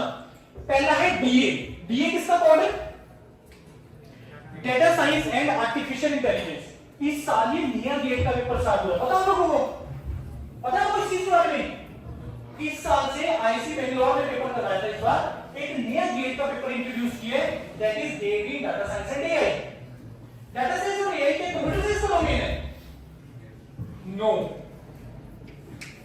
ये मैथमेटिक्स का domain. No doubt computer science engineer को उसमें थोड़ा बेनिफिट है कि उसमें डीवीएम में एल्गो वगैरह होता है, लेकिन असल में प्योरली मैथमेटिक्स है, प्योरली मैथमेटिक्स। क्या डाटा साइंस और एआई के डोमेन में ओनली कंप्यूटर साइंस अप्लाई कर सकता है? नहीं, कोई भी इंजीनियर अप्लाई कर दे जिसने मैथमेटिक्स पढ़ा है, जिसने मैथमेटिक्स पढ़ा। ठीक है, तो DA is for data science and artificial intelligence. उसके बाद डीए के बाद आ गया electro EC, EC means electronics. उसके बाद GE, GE is Jio informatics, Jio informatics. IT Bombay में, आईटी कानपुर में, आईटी खड़गपुर में एक डोमेन है जियो इंफॉर्मेटिक्स, अगेन इंटरडिसिप्लिनरी डोमेन, जिसके बारे में अगेन आपको नहीं पता कि इस डोमेन में भी मैं स्पेशलाइजेशन कर सकता हूं मैं, राइट। उसके बाद एमए मैथमेटिक्स, उसके बाद ME mechanical, G geoinformatics, MA mathematics, PH physics, SP statistics. ये आपके पास कुछ ऑप्शन होती है जिसमें तुम लोग गेट का एग्जाम दे सकते हो, चाहे तुम ओनली कंप्यूटर साइंस में ले लो, चाहे तुम ओनली डाटा साइंस में ले लो, चाहे तुम ओनली जियो इंफॉर्मेटिक्स में ले लो, चाहे तुम ओनली मैथमेटिक्स में ले लो, ये तुम्हारी चॉइस है।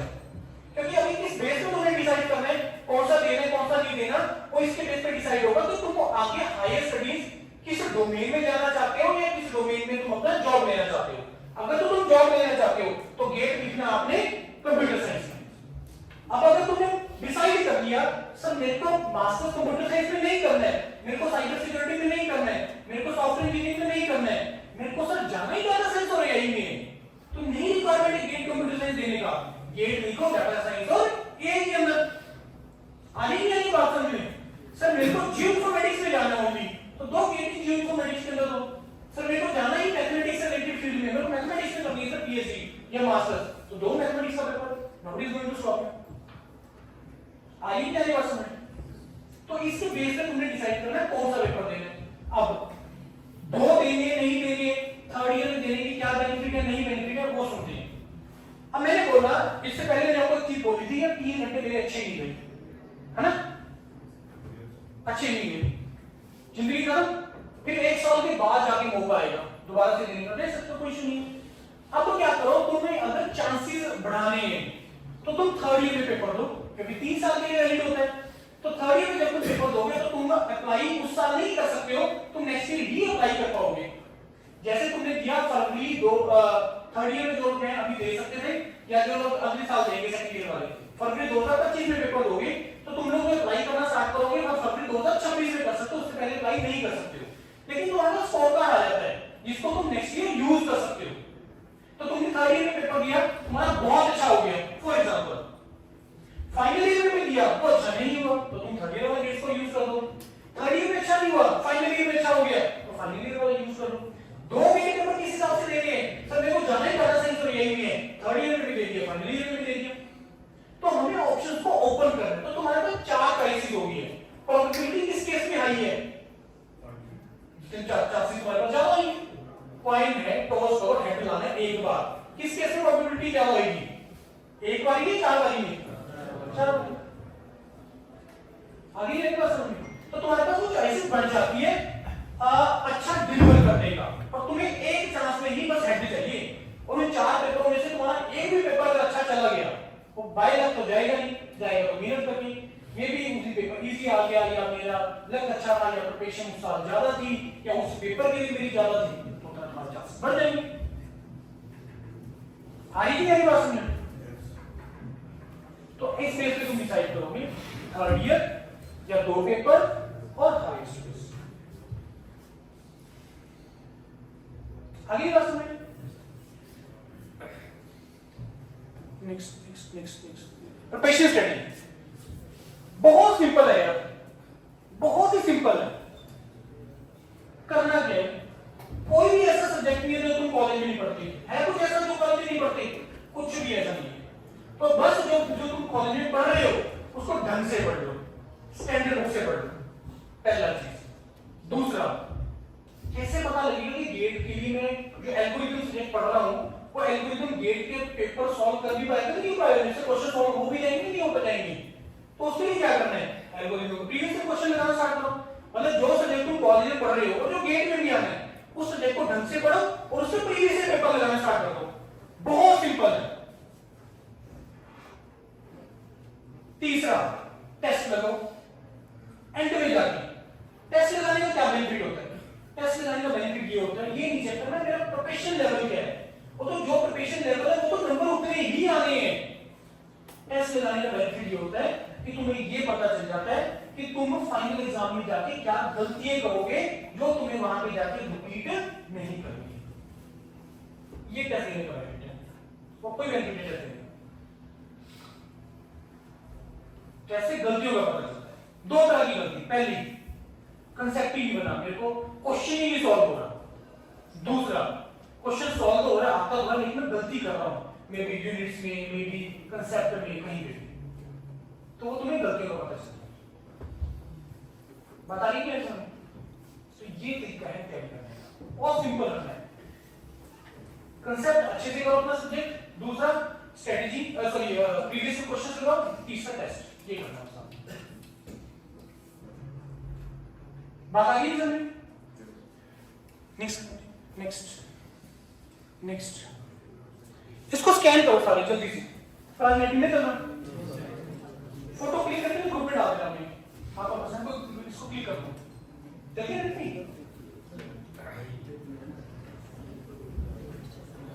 चलिए, हाँ चलिए नेट चलिए, देखो कितना लंबा शाबाश।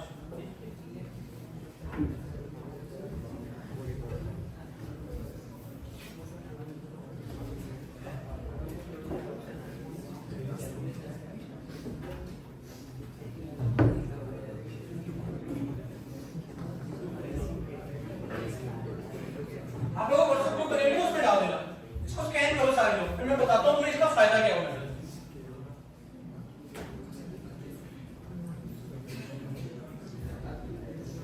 ये योर पीडिया यूट्यूब चैनल का क्यूआर कोड है, ये आपको वही यूट्यूब चैनल पे रीडायरेक्ट कर देगा, राइट।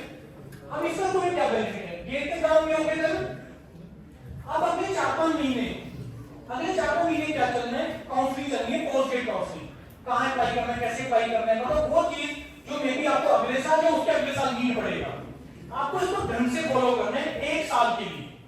1 साल के लिए आपने इसको फॉलो कर लिया तो आपको वो सारी ऑप्शन पता लग जाएगी जो तुम्हें उसके अगले साल नीड पड़ेगा, उसके अगले साल नीड पड़ेगा। बात आ गई? अब इन द एंड नेक्स्ट,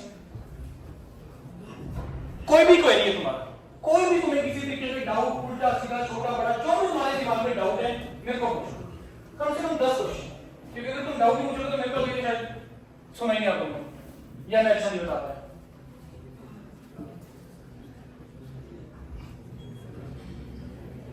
अच्छा एक मैं क्वेश्चन आप लोगों से पूछता हूं, मेरे को कोई एक नुकसान बता दो गेट की तैयारी करने का, कि सर ये अगर मैं तैयारी है तो मेरा ये चीज लैग कर जाएगी, मेरी प्लेसमेंट हैम्पर हो जाएगी, मेरा या कुछ और नुकसान हो जाएगा, ये बताओ।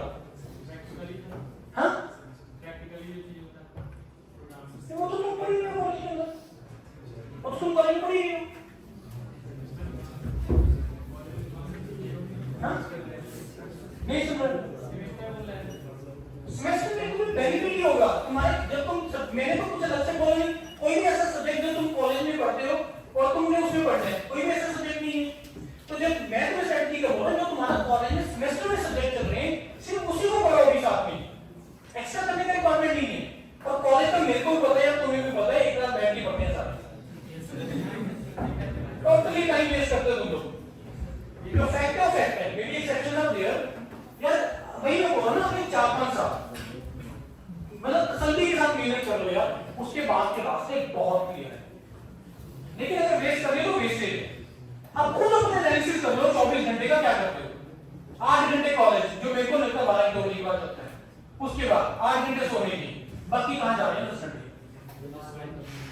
हाँ जो भी रीजन है वो तो पता ही सकते, इसलिए अपने रास्ते चूज करो यार, तुम्हें करना क्या है, कैसे करना है। कोई क्वेरी, कुछ नहीं पूछा?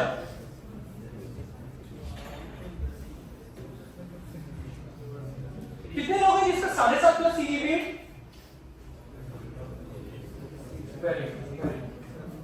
फायदा उठाओ यार। गेट में अगर तुम 35-40 नंबर पे ले आते हो ना, तब भी ऑप्शन ओपन है तुम्हारे लिए, तब भी ऑप्शन ओपन है। और जो रिजर्व कैटेगरी में अगर 6.5 प्लस भी है सीजीपीए और गेट में 35-40 नंबर है, तो सारे ऑप्शन ओपन है। देखो गेट ही ऐसा, एक और मैं तुम्हें ड्यूटी बताता हूं इस एग्जाम की, तुम कितने भी नंबर ले आओ, तुम कितने भी नंबर ले आओ, तुम्हारे पास कोई ना कोई ऑप्शन उसके थ्रू ओपन हो ही जाना है। ये सबसे बड़ा ब्यूटी है इस एग्जाम का।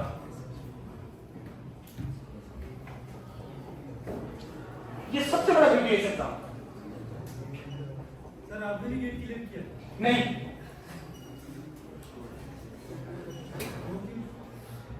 मैं भी शायद जैसा आपको मैं बता रहा हूं ऐसा मैं बताने वाला नहीं था। और ये चीज का मलाल होता है, गेट का एज लिमिट नहीं है? कोई एज लिमिट नहीं है। क्यों नहीं है? क्योंकि हायर स्टडीज करने का एज लिमिट। अब क्यों नहीं दे रहा मैं? क्योंकि I am not a teacher, मैं टीचिंग नहीं है। जो मेरे को काम करना है उसके लिए रिक्वायरमेंट नहीं है, उसके लिए बस इतना सा मेरे को कॉन्फिडेंस से बोलना है। कोई भी काम करना है रिक्वायरमेंट के हिसाब से।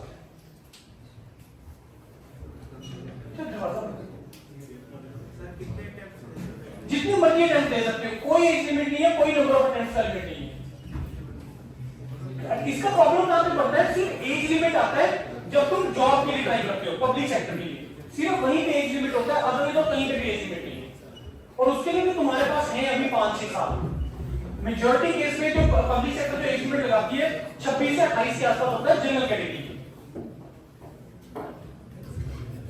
और कोई क्वेरी? और भी क्वेश्चन?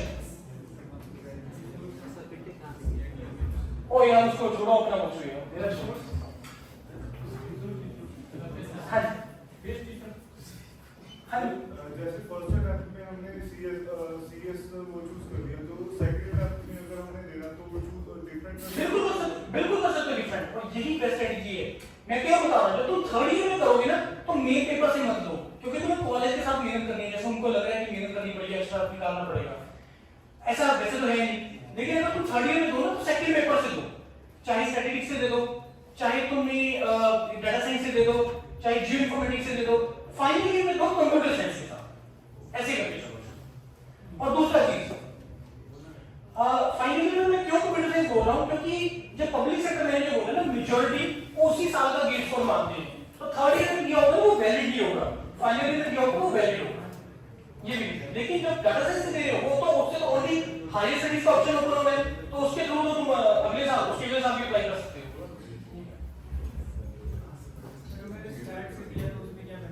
ये मैं जानबूझ के स्टैट वर्ड यूज किया, किसने बोला?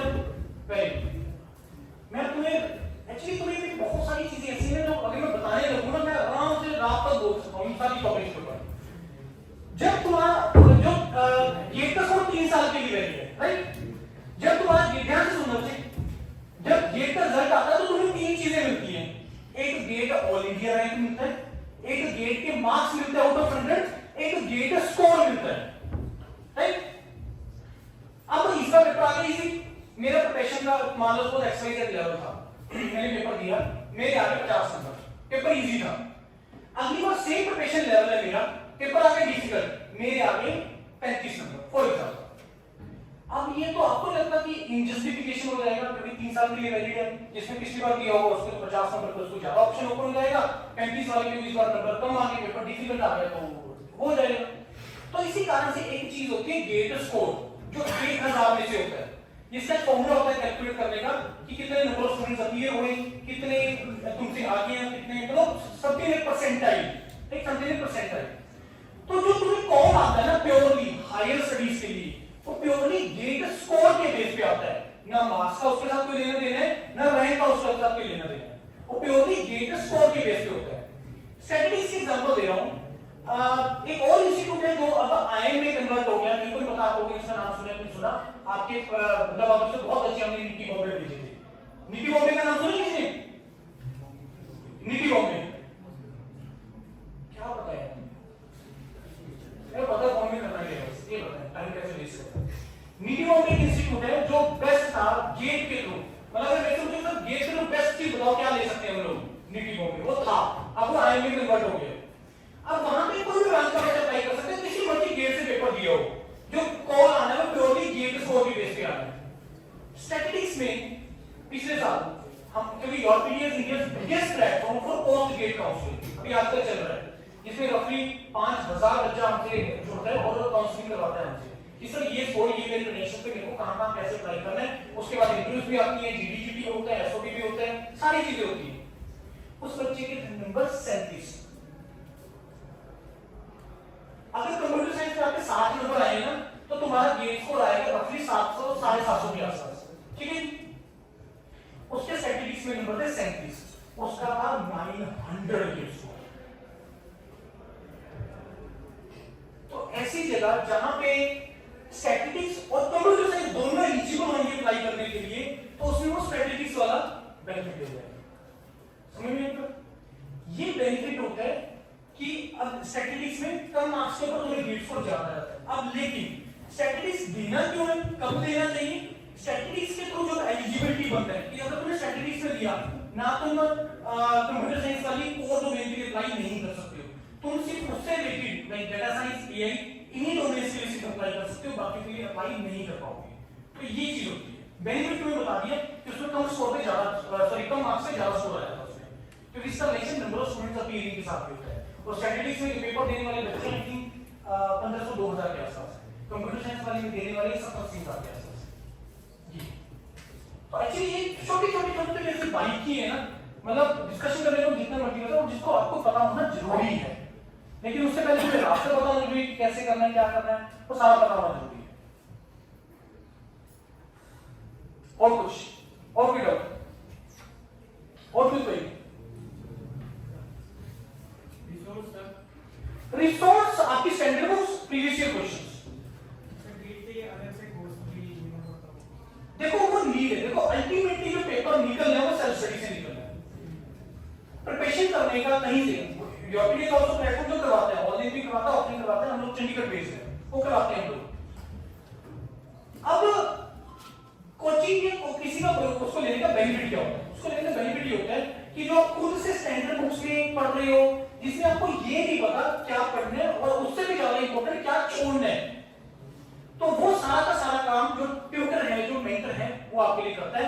आपकी जो नोट्स बन जाते हैं उसी के अकॉर्डिंगली बन जाते हैं, कांसेप्ट का क्लैरिटी बन जाता है, बीच में की जो शॉर्टकट बताने होते हैं वो भी हो जाता है, और आपका प्रीवियस ईयर क्वेश्चन अकॉर्डिंगली। क्योंकि स्टडी में तुम्हें सिर्फ पता है कांसेप्ट स्ट्रांग करो, अब कितना पार्ट उसमें पढ़ना है, कितना छोड़ना है, वो उसका बेनिफिट आपको कहीं पे ज्वाइन करने से मिलता है। ये मैसेज का पता है। Okay before we end this session, तो लास्ट में थोड़ी सी अपनी पहली बात होती है, फायदा नहीं है ना किसी से, है ना? अभी तो फायदा आपका होगा ना, थोड़ा सा अपने बारे में बात करेंगे। बताओ कोई और क्वेश्चन, कोई और कोई नो? चलो कोई बात नहीं। अब आप लोगों ने अपनी कुछ डिटेल्स दी है ना मेरे को, उसमें फोन नंबर भी है ना आपका? नहीं। अब हम लोग जिस भी कॉलेज में जाते हैं ना, या आपका है वैसे कॉलेज में पता नहीं वो किया, हम लोग जिस भी कॉलेज में जाते हैं तो उनको सभी को हम लोग एक व्हाट्सएप ग्रुप में ऐड करते हैं। एक व्हाट्सएप ग्रुप बना हुआ है, उसमें ऐड करते हैं जिसमें पंजाब के सारे स्टूडेंट्स हैं, जीएमयू के भी हैं, ये पंजाबी यूनिवर्सिटी के भी हैं, जितने भी कॉलेज में हम जाते हैं तो सारे ग्रुप में हम लोग उसमें डाल देते हैं जो भी लोग चाहते हैं। उसका क्या बेनिफिट होता है? उसका बेनिफिट ये होता है कि कल को जितना भी नोटिफिकेशन आ रहा है, जो भी अपकमिंग आ रही है, जो भी अपडेट आ रहा है, क्योंकि हम लोग YouTube उसके ऊपर, फोन के ऊपर, फेसबुक इस तरह का स्क्रॉल कर लेंगे, स्नैपचैट स्क्रॉल कर लेंगे, लेकिन वो मतलब का जो ये चैनल होगा ना वो स्क्रॉल नहीं करेंगे। फैक्ट है, फैक्ट है। तो इस तरह से हम उस ग्रुप में डाल के वहां पे हम लोग जो पीडीएफ है या जो लिंक्स है वहां पे शेयर कर देते हैं, सो दैट कि आप तक वो डायरेक्टली पहुंच जाए। राइट? तो आप लोगों में से जो भी इंटरेस्टेड है वो ग्रुप बता जी को अपना नाम लिखवा लेना, जो भी इंटरेस्टेड है, जो उस ग्रुप में ऐड होना चाहता है उसमें लिखवा लेना। तो ये उसका पर्पस था। दूसरा चीज, we are based in Chandigarh, हम लोग चंडीगढ़ बेस्ड हैं। Your PDF totally are online platform 2017 में हमने स्टार्ट किया था, जिसमें आप जब उसको विजिट करोगे तो आपको लगेगा पता है कि एक डिफरेंट बात कर रहा है बाकी सारे पेड प्लेटफॉर्म से, क्योंकि वो सारे फंडिंग लेके बैठे हैं। हम लोग कंटिन्यू देंगे बैठे और हम एक पर्पस से काम कर रहे हैं। प्लीज यार, हम लोग एक पर्पस से काम कर रहे हैं। आप लोगों को हायर स्टडीज के बारे में मोटिवेट करने वाला कभी भी लाइफ में मिलेगा। This is the only platform जो आपको बोल रहे हैं कि यार सभी लोगों को हायर स्टडी में जाना चाहिए, क्योंकि इसका बेनिफिट होता है और तुम्हें मिलेगा। अभी शायद तुम रियलाइज न करो, जब तुम कंपैरिजन करोगे 5-7 साल के बाद, मे भी कुछ लोग यहाँ से उठ के गेट करेंगे, आईटी जाएंगे, वहां से जॉब करेंगे या पीएचडी के अब्रॉड चले जाएंगे। जब तुम कंपैरिजन करोगे अपना उस टाइम पे उस पर्सन के साथ, then I think you will be able to realise. अभी शायद उसी को रियलाइजेशन ना हो, राइट? तो हम लोग डेलीगेट बेस्ड है, हम लोग गेट का प्रिपरेशन करवाते हैं। जो लोग भी आप लोगों में से करना चाहते हैं हमारे पास आके वहां पे कर सकते हैं, कोई इशू की बात नहीं है। जितने भी कांटेक्ट नंबर दिए हुए हैं, कोई भी YouTube चैनल ओपन करो, कोई भी वेबसाइट ओपन करो, वहां पे आपको मेरा ही कांटेक्ट नंबर मिलेगा। मेरा नाम गोविंदर है और इंजीनियर्स करियर पॉइंट हमारा ऑफलाइन प्लेटफॉर्म है और उस पे भी आपको डिटेल्स आपको मिलेगा। जो भी आप लोग मेरे को कांटेक्ट करना चाहते हैं तो मेरे को डायरेक्टली कॉल कर सकते हैं, ठीक है? कोई क्वेरी और हम लोग इससे पहले एंड करेंगे। तो जो भी इंटरेस्टेड है उस ग्रुप में ऐड होने के लिए कोई से नंबर दे दीजिए और जो भी प्रिपरेशन करना चाहते हैं तो हमें डायरेक्टली कांटेक्ट कर सकते हैं योर पीडीएफ के थ्रू या इसी, राइट? Any query? चलो ठीक है, thank you and all the best. उम्मीद करता हूं कि मेरे इस इंफॉर्मेशन से आप लोगों को डेफिनेटली बेनिफिट होगा और तुम लोग सोचोगे जो चीजें मैंने आपको बोली हैं इसके रिलेटेड यस थोड़ा एक रास्ता अलग से चूज करते हैं अपनी लाइफ को अच्छे तरीके से लिव करने का। बाकी ये शीट है, इससे आप लोग एंट्री कर सकते हैं, right? Thank you and all the best.